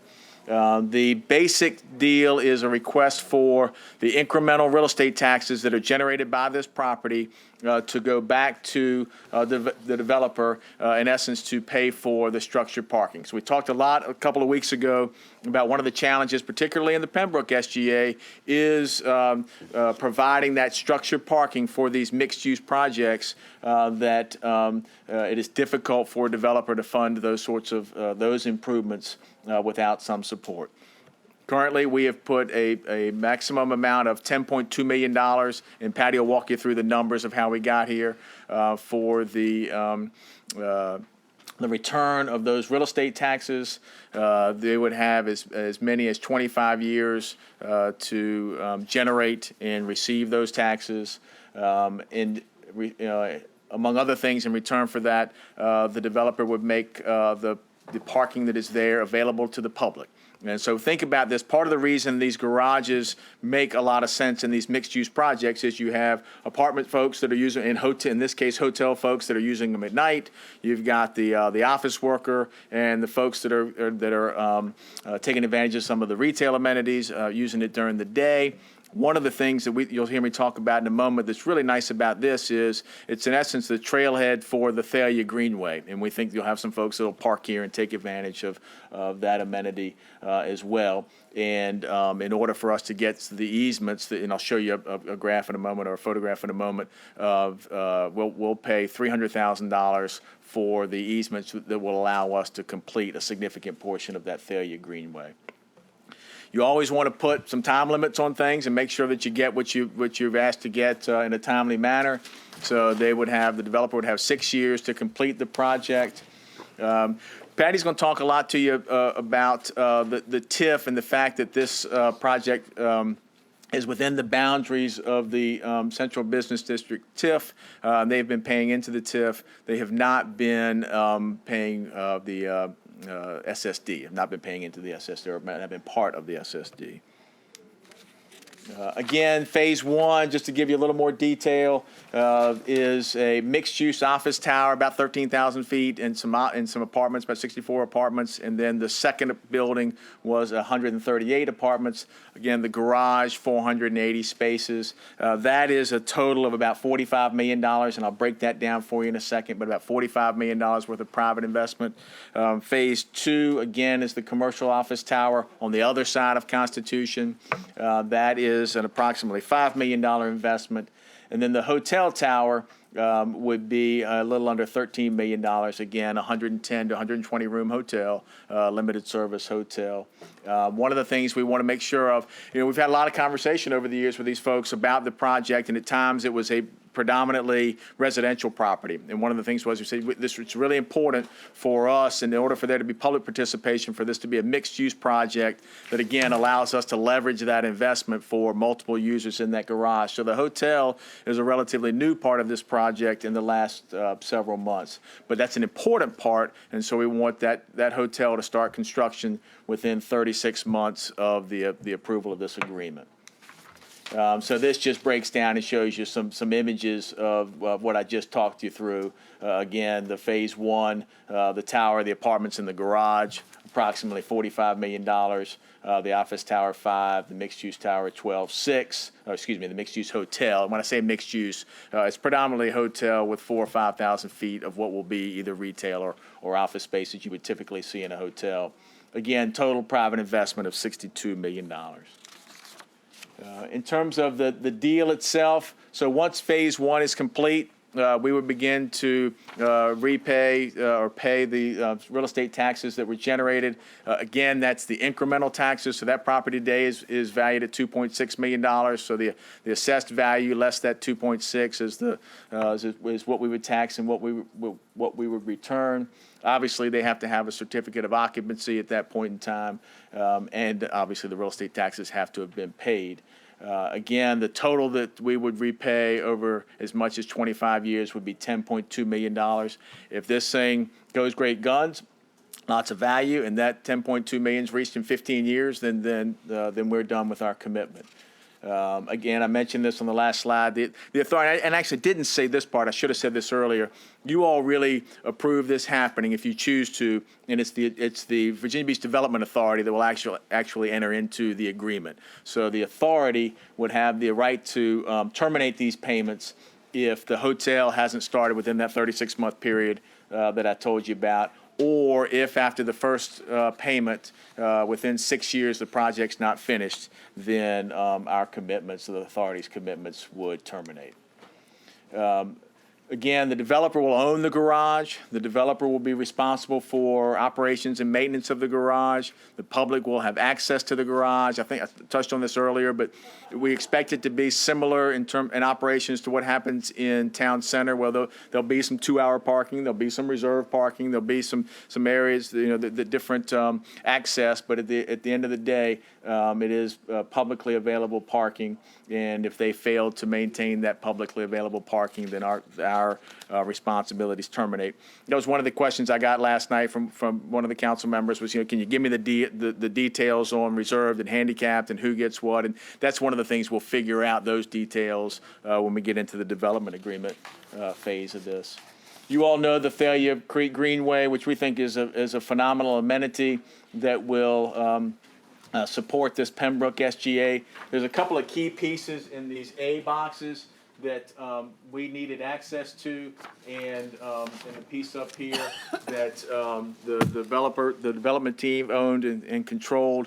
And in order for us to finish the Thalia Greenway, we will acquire an easement over those parcels that allows us to really bring that project to fruition. And we think that's a great part of this proposal.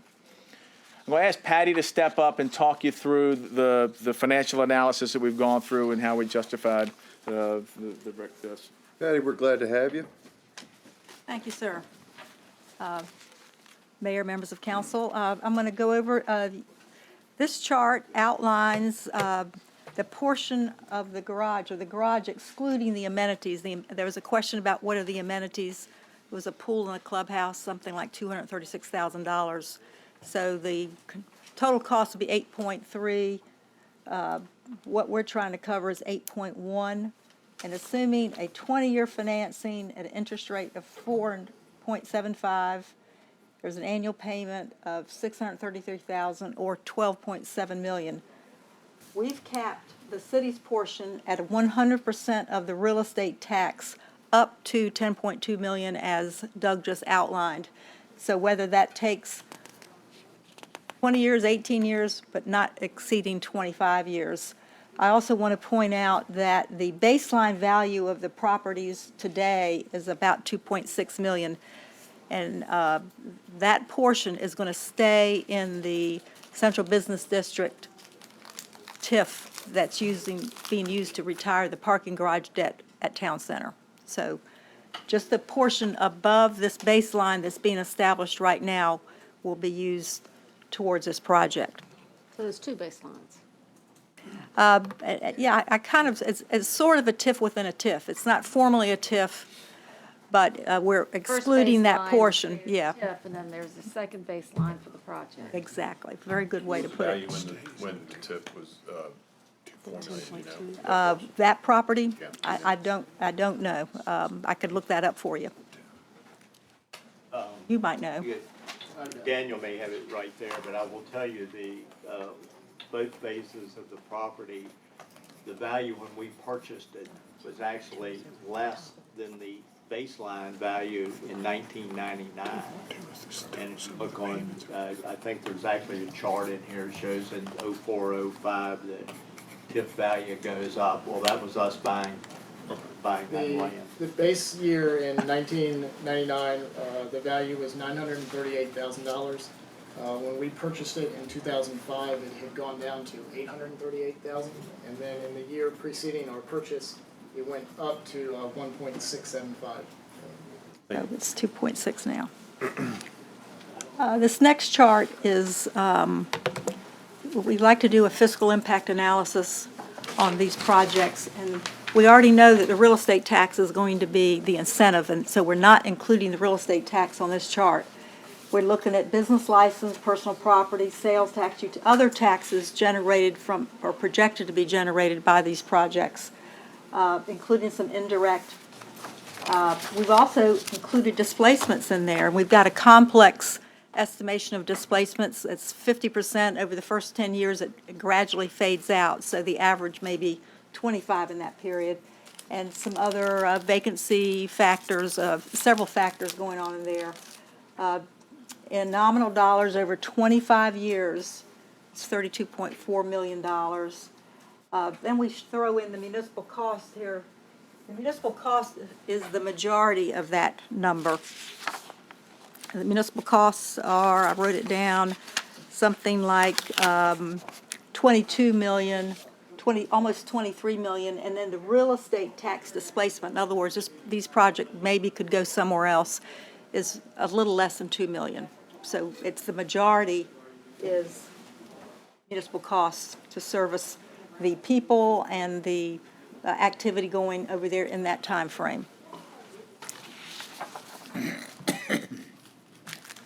This chart should be familiar. This is the outline, the boundaries of the existing TIF for the Central Business District south.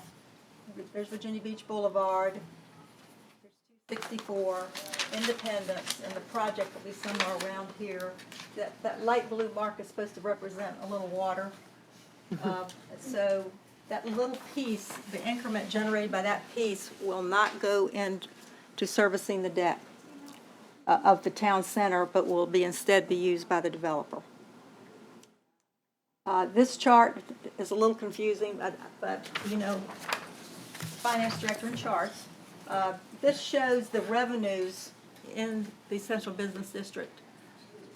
That's historical up through this line here is what's actually happened in terms of total revenues. You see it's spiked down. You see through the recession, you saw it go down, comes back up, and this is what we're projecting beyond today.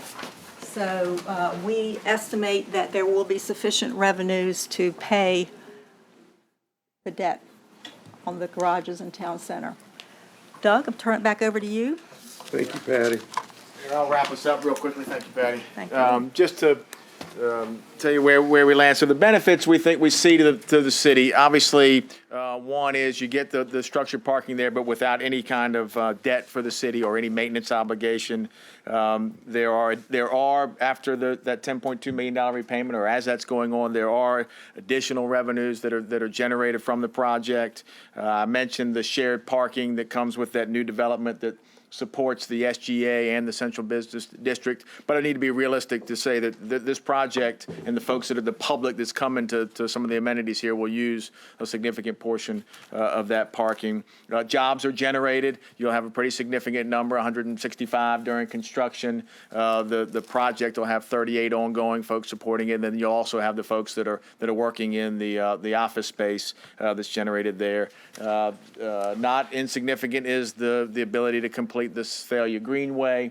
I think, again, we talk a lot about vision and context, and the fact that this allows us to realize a pretty significant portion of the Pembroke SGA vision, and that's consistent, obviously, with the comprehensive plan, but also that SGA plan we think is very significant. And now you're really starting to get that opportunity to grow the SGA area beyond that central business district and see that area respond. And I don't think I mentioned that Ripley Heat Wall will move their operations, their headquarters into the building. And I was talking to Dan earlier about, where do we know where you all are going? And so that'll really be driven by the demand for the space. And obviously, if there's demand in the first space, then we'll put that out to tenants. If it helps our financing for us to move in that first phase, then they'll move in that first phase, or they may move in a later phase. So with that, we'll pause and see what kind of questions or discussion or direction folks have. Thank you very much for your presentation. I see Rosemary, then Barbara, then Bobby. So our town center is, the core is pretty much built out now, except that The parking lot sort of where adjacent to the Sandler. pilot used to be. Correct. Virginia Yes, ma'am. Pilot. So to continue the growth and to want vertical, it's going to probably require incentives to do that. Yes, ma'am. I guess, and so I understand if we want to grow the town center, we're going to need to do something. But do we have a policy that's going to, so that when we do this and other people come forward, that's one thing I want to make sure that we have a policy that says, great question. this is how you're going to be treated if you're across the street, you're going to do this, or, so that I think you need to treat people fairly and equally. That's really important.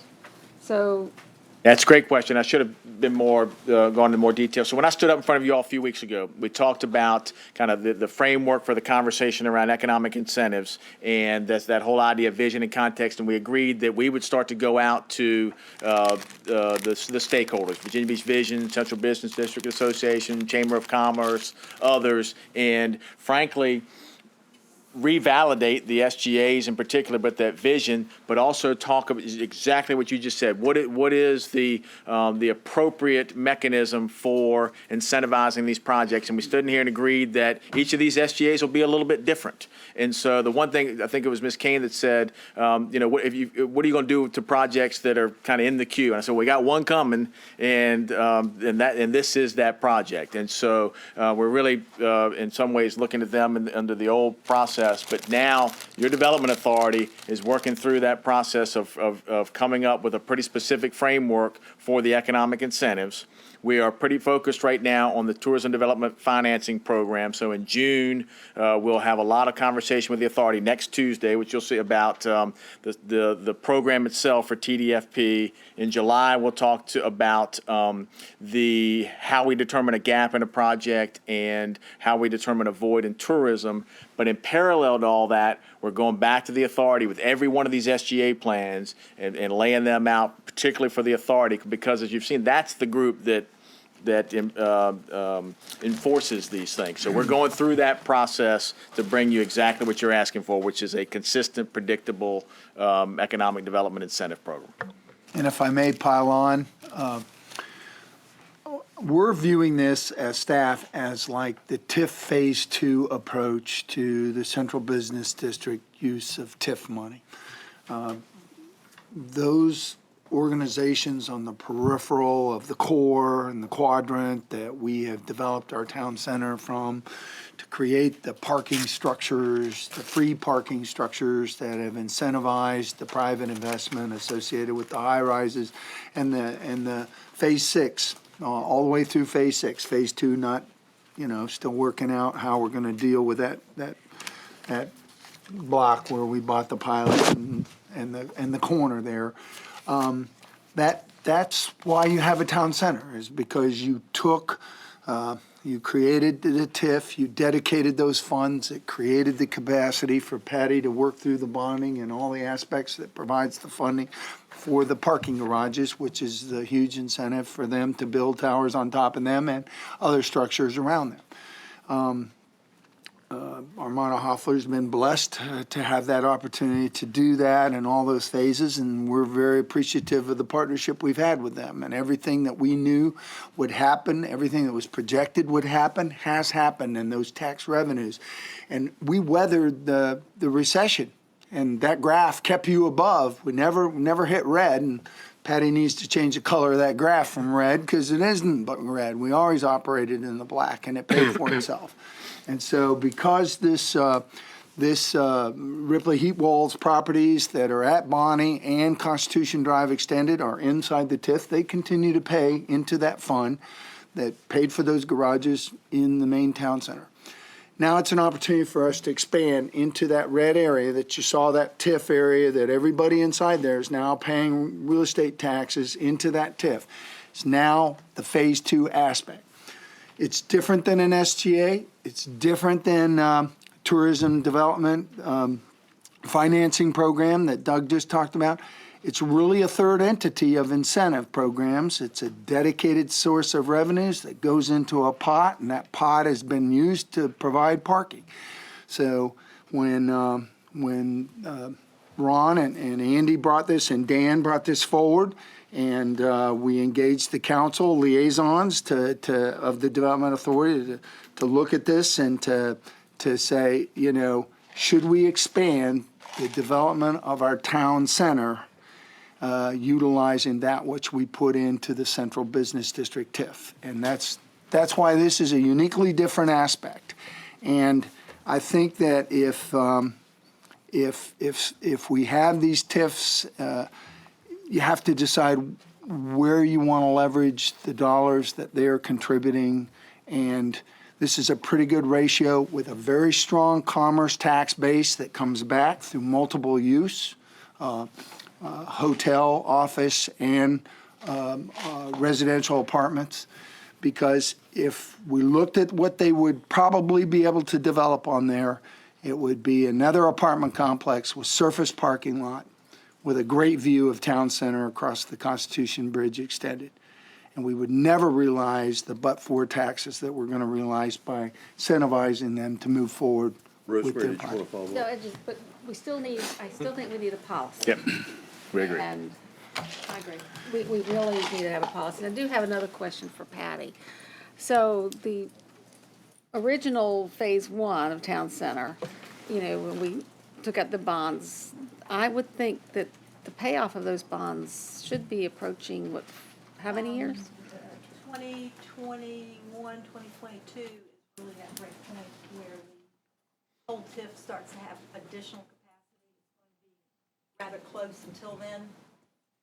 We issued those bonds that are 20-year bonds, so right around. So we're going to start having some of these paid off, so hopefully we'll be able to take the money that's paying those and put it into general fund to help pay for the schools and the public safety and things. And that was the investment, the payoff of the investment, That's the long the long-term payoff of the investment. Until right around 2022. Next question, Barbara Henley. Well, a lot of what my question was, I think this discussion has helped answer, is these other properties that are in the TIF, but really up until now have not realized the benefit from the being in the TIF. But I guess the policy is sort of, when is the base year, this incremental time, so it doesn't go back all the way to the time when the TIF was first created, but you've picked somewhere along the way. And I guess that's what the policy needs to do for everybody else. But I think a difference too in the others was that the city essentially built the other garages, I think. Whereas this one, you're building a garage, but you're just eventually getting that payback, not the city having to upfront the money and so forth. So that's the difference. But except for the, what did you say, 300,000 for the Thalia Creek Greenway easement. I know along the way with the Thalia Creek project and so forth, that was one of the projects that was in the open space program for a long time. And I think probably some of the funding for some parts of it up until now maybe come from open space money, but since we're not funding any from open space money now, where is this 300,000 coming from? We've got, I want to say we have that in the Thalia project. I believe we've got it there. I need to research that. I mean, we haven't worked out. I'll give you that answer. Money, I mean, that along the way, the Open Space Committee had reserved certain amounts, thinking that they were going to do a couple of other projects, but haven't come to fruition. But I was just wondering if there was any money in there, if that was being covered by that open space money difference, or if it has to be someplace else. We'll pull that. I'll get you that answer. Bobby D. Thank you. I have a tremendous amount of respect for Mr. Ripley and Mr. Heatwall, as well as the liaisons have been working on this, and I applaud the success at Town Center. But I think philosophy that I maintain for the last 12 years since I've been on council is that I just question, the wisdom, or from my point of view, of, these type of arrangements where the city is in fact subsidizing competition to already existing businesses. In other words, we're helping facilitate a new hotel. How is that going to impact other hotels? When we build all kinds of other retail there, what does it do, to the rest of the city? And I think Rosemary is right on in saying, okay, what kind of, policy do we have, or what type of arrangements that we have an equal playing field, so these type, or any type of incentive is available in all of the businesses throughout the city and the other districts too. So, once again, I think that, the fact that Town Center is doing well, and, the point is, I'm very reticent to, commit funds, especially after hearing, that very sobering thing about the financial problems we may be encountering in the future. I just think we just got to proceed gingerly with this and realize that we're setting some precedents that, could come back to bite us. Then thank you for your comments. Any other questions or comments? Mr. Jones? A couple of comments, if I may, Mr. Mayor. Sure. I think we need to remember that we've pretty well built out all of the developable land in this city.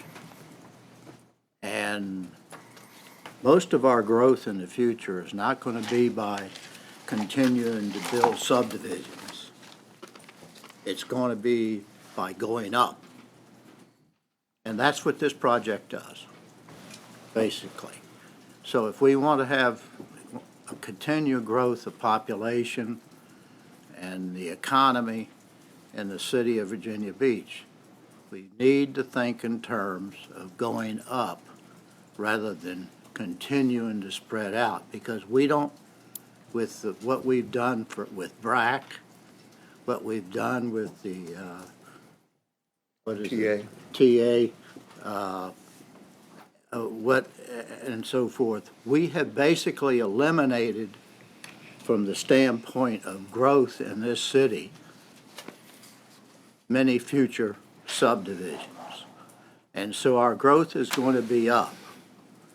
And fortunately, we have a spot right there in the town center TIF where that can happen.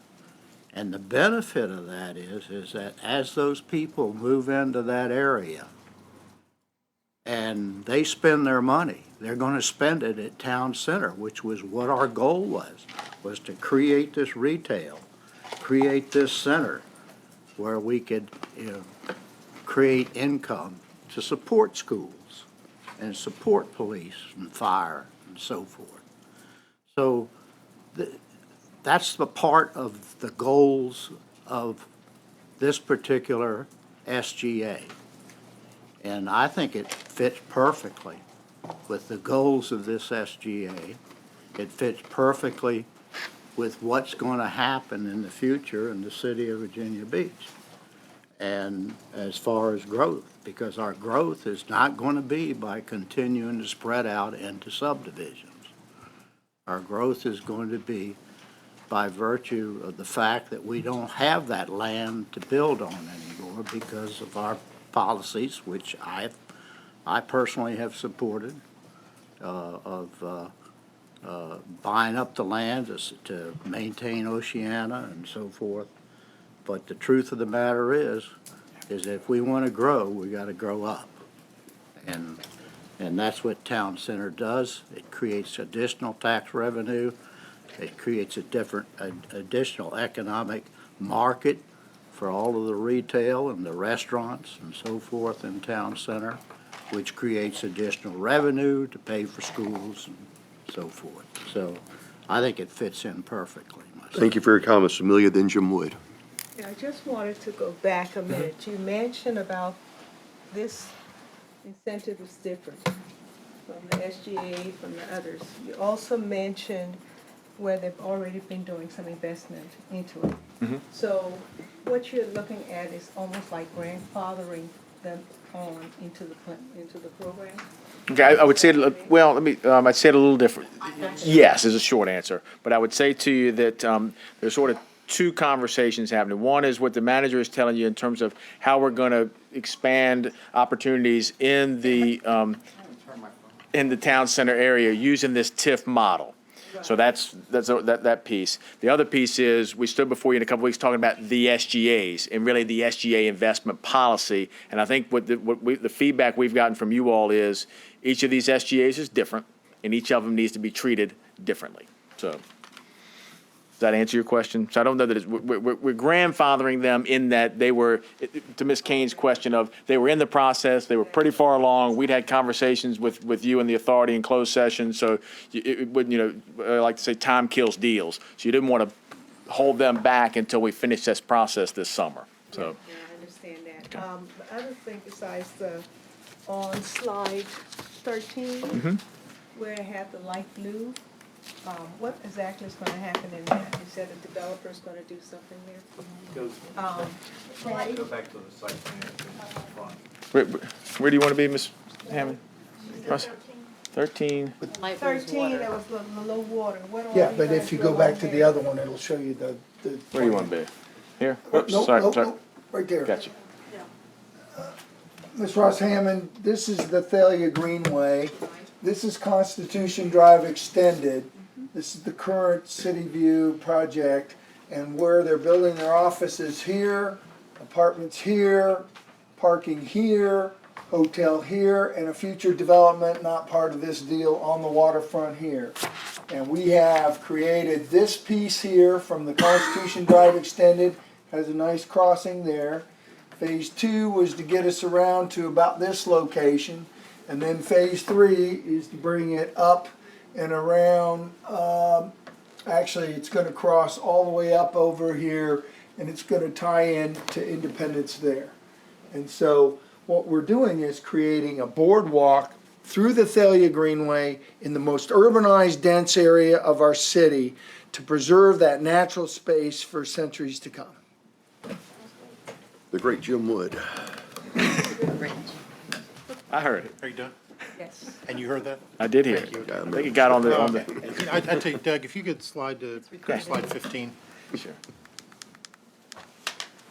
And I think this is important to take a look at these various benefits that we've got here. And to dovetail on something that Lewis said, you talk about the everything being built out in the city. And I think certainly when you take a look at the area around town center, there's precious little green space in the central business district. You've got really after this just the piece that the city owns, which is kind of redevelopment space. I mean, it is. It's the old hotel. So, you know, if we're going to expand town center and the CBD out, if we're going to do east, there's a shopping center. If you go west, there's a shopping center. South, there's shopping centers. So there's all sorts of older, you know, more suburban type development there. That's probably not the highest and best use of the land, and there's a lot of opportunity for increased investment and frankly probably increased revenue for the developers and certainly for the city with respect to taxes and that sort of thing. So redevelopment is going to be the name of the game as we move forward. This is a separate thing as a green space.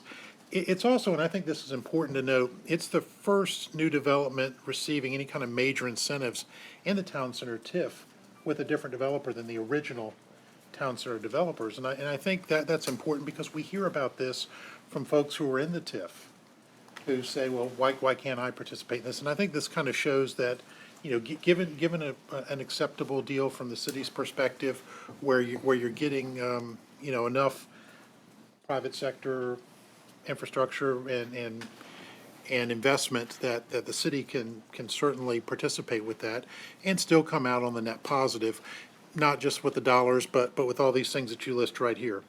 And the other thing that I would close with is, it gives me personal satisfaction to move Ripley Heatwall from Bayside to the Lynn Haven district. We'll have to talk to them. I retract what I said about you earlier. Okay, thank you, Jim. Any other questions or comments before we move on? Doug, thank you very much for your presentation. Thank you. All right, Oyster Heritage Plan, Barry. All right. Don't forget we leave at 6. Oh, I don't have any problem. That was me not knowing how to turn my phone off, by the way. Okay, I'll take full responsibility for that. I probably need some more technical help over here to get the presentation up. I am here today to talk about the Oyster Heritage Fund and the Oyster Heritage Plan. It's got to be in there somewhere. But I would like to introduce today that Karen Forget is here from Lynn Haven River Now. Wayne McCoy is here from Chesapeake Bay Board, and they are going to be watching me very closely. Well, we welcome you both here.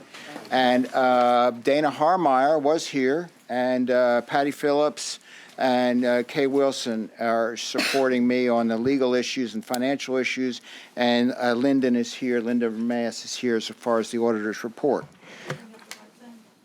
Huh? Yeah, you brought up the right thing. Thank you very much. So today's briefing will focus on the plan and the fund, and you should have in front of you the entire document that was sent out on Friday, which will basically focus on the plan. The plan is pages 1 through 27. The briefing follows, so if you want to follow along after that.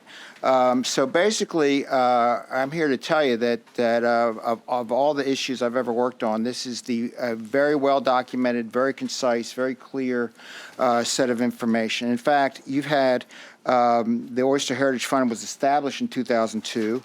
And basically what the plan talks about the use of that fund. So that fund was established in 2002. It was established to improve oyster habitat. Those funds are generated from donations, either flat-out donations from some philanthropic people or from donations related to Chesapeake Bay variances. And when those variances, those fees are set, they're shown in the report. Those fees are shown determined by the amount of impervious area that is developed or the buffer that is removed. Usually they're about the same thing.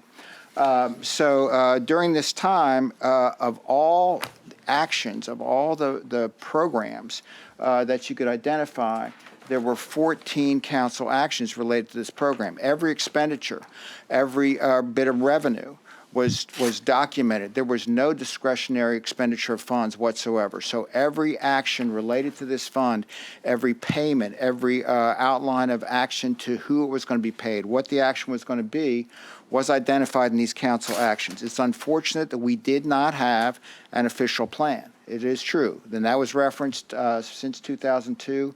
So my approach is that if we had used the word program, we'd probably be fine. But we didn't use that word. We used the word plan, and we didn't have a written plan. So we are bringing forward a written plan. But did we clearly document? Did we clearly know what we were doing? Did we clearly share every bit of information available? That was done. In fact, in 2009, this program won the Presidential Coastal America Award as an exemplary successful national habitat restoration model and the second largest oyster restoration effort in the world. Now, of course, I don't know what the largest one is, but the second largest is pretty good. In addition, it leveraged with a lot of partners, funds and shells, leveraged the development of 63 acres of sanctuary reef. And you'll see in the report, it's clearly documented by different groups. The goal is to develop 100 acres of sanctuary reefs, and that map is in the report. Many partners are involved. These are three of the key issues: Army Corps of Engineers, Lynn River Now, Virginia Marine Resources Commission, Virginia Institute of Marine Sciences involved, National Fish and Wildlife, Nature Conservancy, many restaurants, many even concrete companies, Dominion Power, have all been involved as partners in this effort to leverage what little bit of money is available. The major success is that in 2002, there were 50 acres, only 50 acres open to oyster harvesting. Today, there are over 2,200 acres. Now, that is not just because of this program. It's a multiple use of programs, but the partnerships that we've created have had a tremendous success stories, and that can be seen by the amount of places you can now have Lynn Haven oysters. So why are we here? My good friend Lyndon did an audit at my request. Everybody always says good friend. I don't know if we're really good friends or not, but, whatever. So he did an audit at my request, and we were concerned. We had tremendous amount of FOIA requests. 1 week, we had 8 FOIA requests in 1 week. The FOIA requests were coming in so fast, and we were responding to the requests, and every time we responded to the request, we got another question. And so I frankly was concerned. So I asked Lyndon to look at these funds. Is there something going on here? So he did look at the funds. He looked at it, jumped right on it. He had some recommendations. He said we should reconcile the accounts monthly. We weren't doing that. However, the accounts are all reconciled. They are all accurate. We should formalize an oyster plan. And that's what we're here today for, to tell you about a formal plan, and that we should adhere to procurement processes in the future for our dealings with different contractors. I am here to tell you, and the city attorney and the purchasing agent can tell you, all of our practices related to expenditures of funds were absolutely appropriate. They followed a council action. A purchase order was followed. However, we did not have a formal agreement with the group. Lynn Haven River provided for reimbursement. Those reimbursements were checked on, and those reimbursements were presented to council for payment. In addition, the auditor asked some other questions. How will the shells be utilized? And they clearly are in every document that you approved, as well as this plan. They are to be used for sanctuary reefs. And sanctuary reefs are simply oyster reefs on Virginia Marine Resources property, land. They are not publicly leased, and they are kept as sanctuaries. They are not harvested. They provide water quality, excellent water quality, and the spat. I won't geek out too much in oyster information, but the spat of the seed of the oyster is then spread from those reefs to other reefs and encourages the oyster development throughout the region. When will the shells be used? It seems like there's a lot of shells out there. There's about 14,000 shells out there.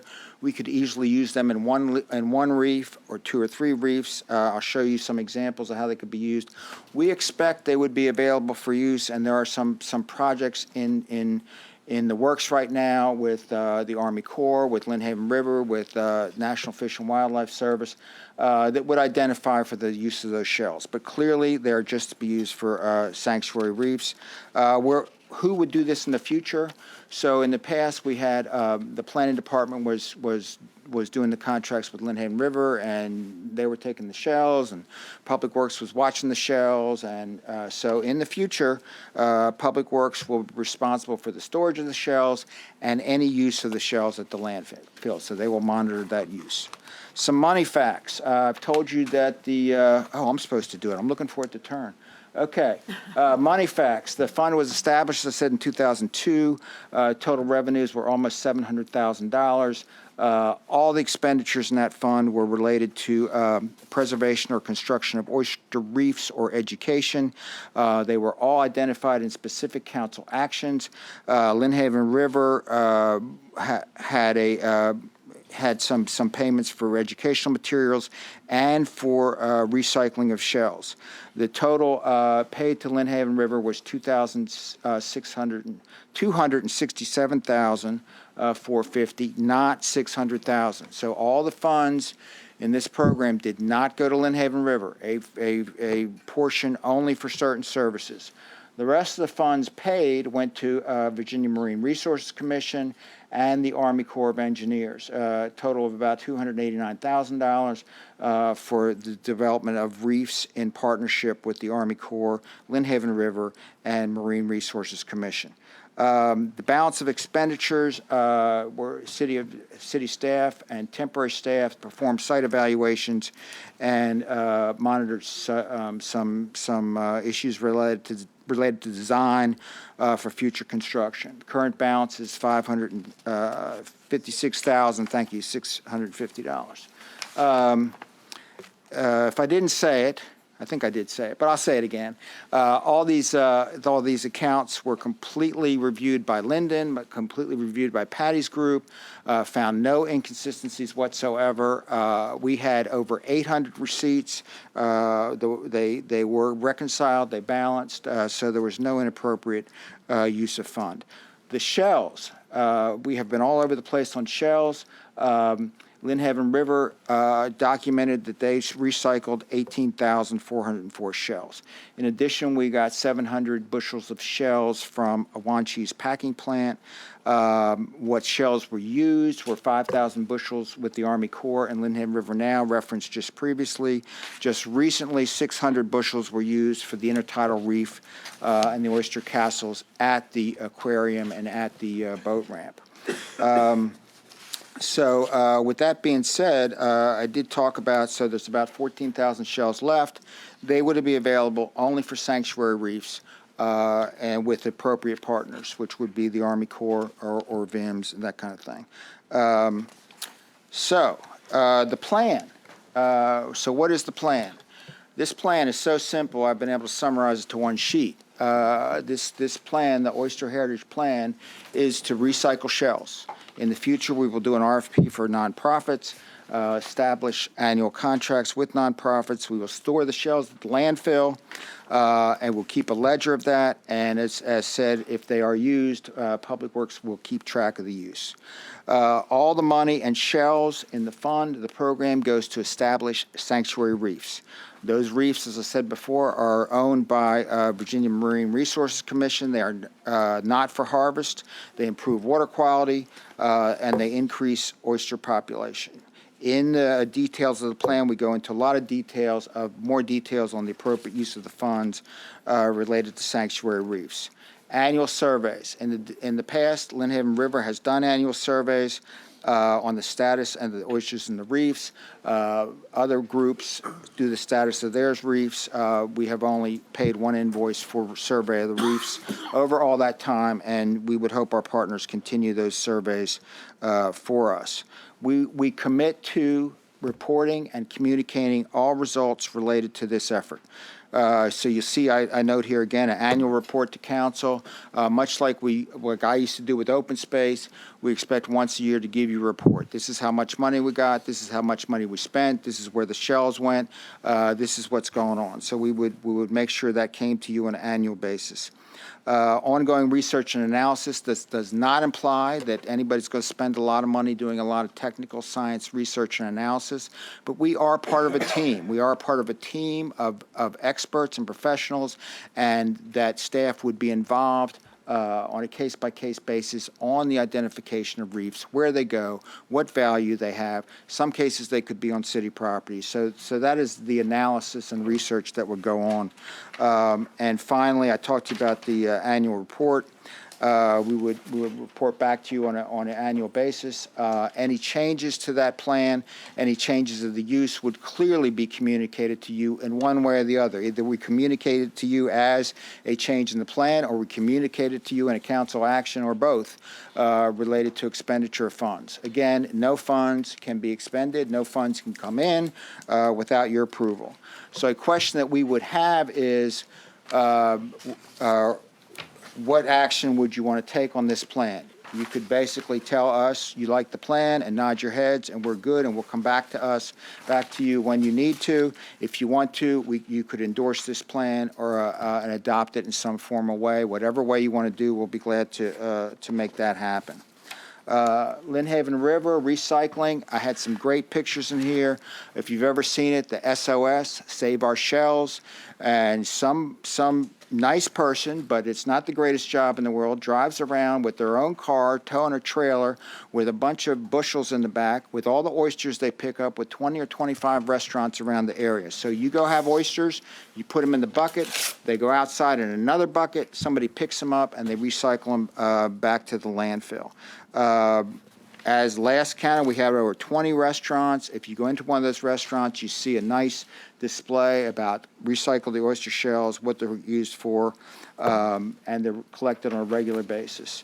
In the future, or not in the future, we have advertised an RFQ, request for qualifications, for services for future contracts for recycling and collecting these shells. And last but not least, there were two other funds identified in the auditor's report. They were the Maritime Forest Restoration Program and Living Shorelines Restoration Program Fund. The Maritime Forest Program Restoration Fund program was established in 2004. As in the Oyster Heritage Fund, all donations, all appropriations are monitored by council, approved by council. All expenditures are approved by council. And in this fund is related to the removal of maritime forests. Oversimplification is live oaks on Shore Drive are probably a maritime forest. If a developer's doing some development, it's not required, but if they would like, as part of our effort to deal with the environmental issues and approvals, they can make contributions to a fund. The total fund total into that fund is $57,000. Expenditures to date have been $13,500. Fund balance is $43,000. This fund can be used for purchase of trees, installation of trees, primarily on city property, but they have been used to give out live oaks for special events for planting. The Living Shorelines Restoration Fund program, the donations and contributions are related to encroachments into city property. So if somebody's building a dock and encroaches into a city-owned waterway, which is somewhat unusual, but it does happen. Most of the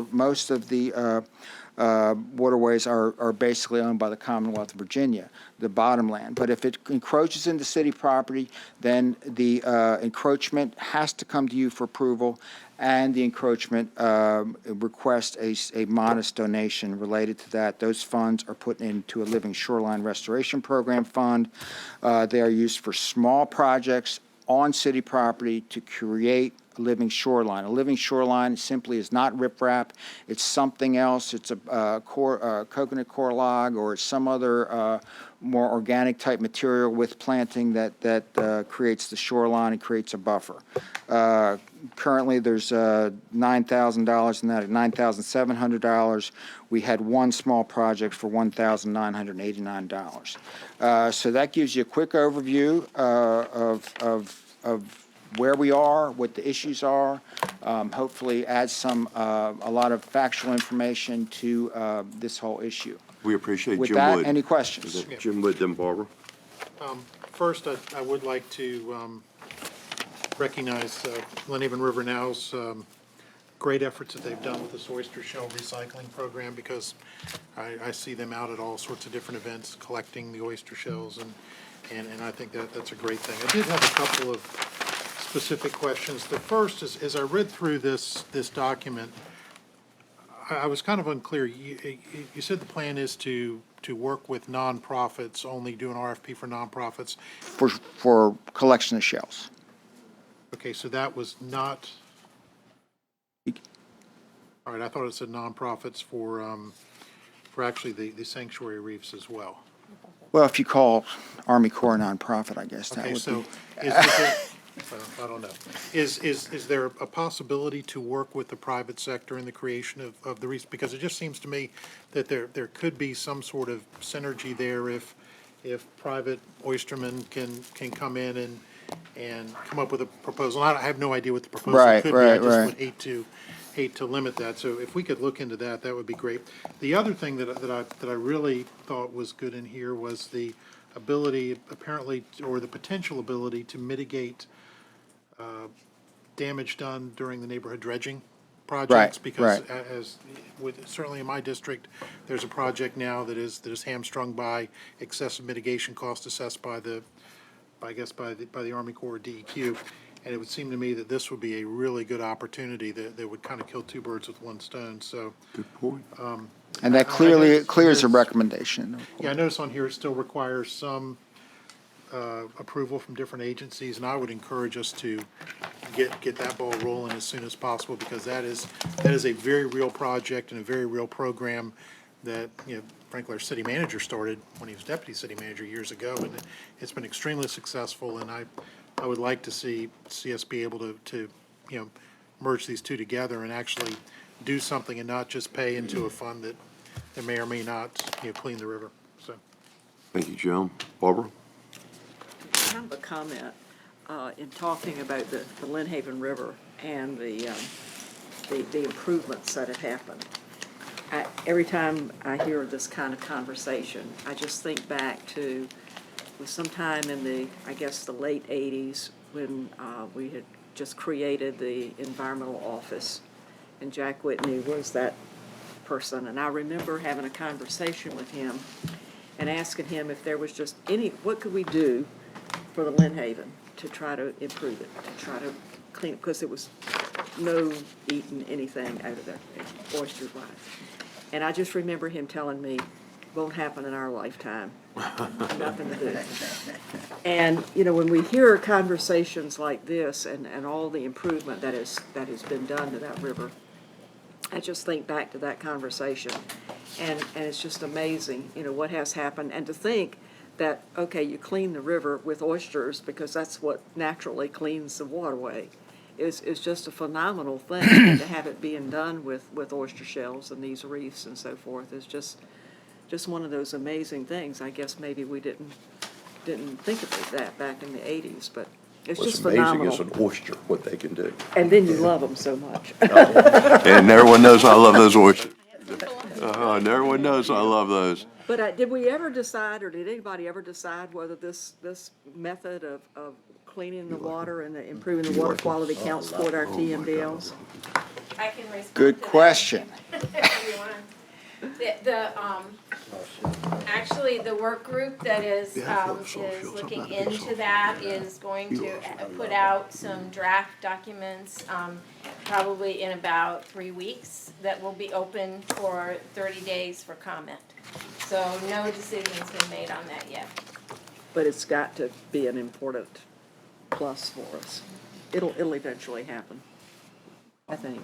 Johnner and then Amelia. Well, thank you, Mr. Mayor. Well, thank you, Barry. I appreciate you giving us this report. It's been such a wonderful program, and certainly we've seen results from all of this. And a casual read of the paper would make you think that something nefarious had occurred, and certainly, clearly, that didn't happen. I mean, to Lyndon's point, we certainly had some procedural things that we needed to tighten up, but there's no money missing. I mean, it's all for a program that I think is universally looked at as being beneficial to the city, and I'm glad that we're taking those additional steps. But you did say within your presentation that there were a couple of ways that we could go about adopting this plan. And my recommendation, Mr. Mayor, certainly since we've had all of this media coverage, is that we go ahead and formally adopt it. You know, particularly in light of the fact that. City Attorney's not his head. I think he thinks that's a good idea. Good, good. And I'm not, I'm in no way. Taking notes. You know, and then, you know, part of your summary was that any changes to the plan would have to come to council for approval. But if we don't approve it in the first place, then it really doesn't make much sense for us to have the ability to approve changes in the future. So just a small item there, Mr. No problem. Mr. Mayor, that's what I prefer to do. Thank you for your comments. I think we're all in agreement on that. Amelia? That's what I was going to mention, so Well, I two great second- minds, I second what you side by said. side. Yes, sir? First, I'd like to make a comment about Lynn Haven River Now and the partnership we have in the education. It's not just the oysters, it's the education, the advertising they do, because they've got one leg in planning and regulatory and working with the environmental groups. They got another leg over in Public Works and helping them with the TMDL education program. And we're moving forward with procurement, compliance, both with the oyster shell collection. That RFP was either advertised Sunday or will be advertised this Sunday. And then another RFP will follow with regards to the program that we have employed here with the Lynn Haven.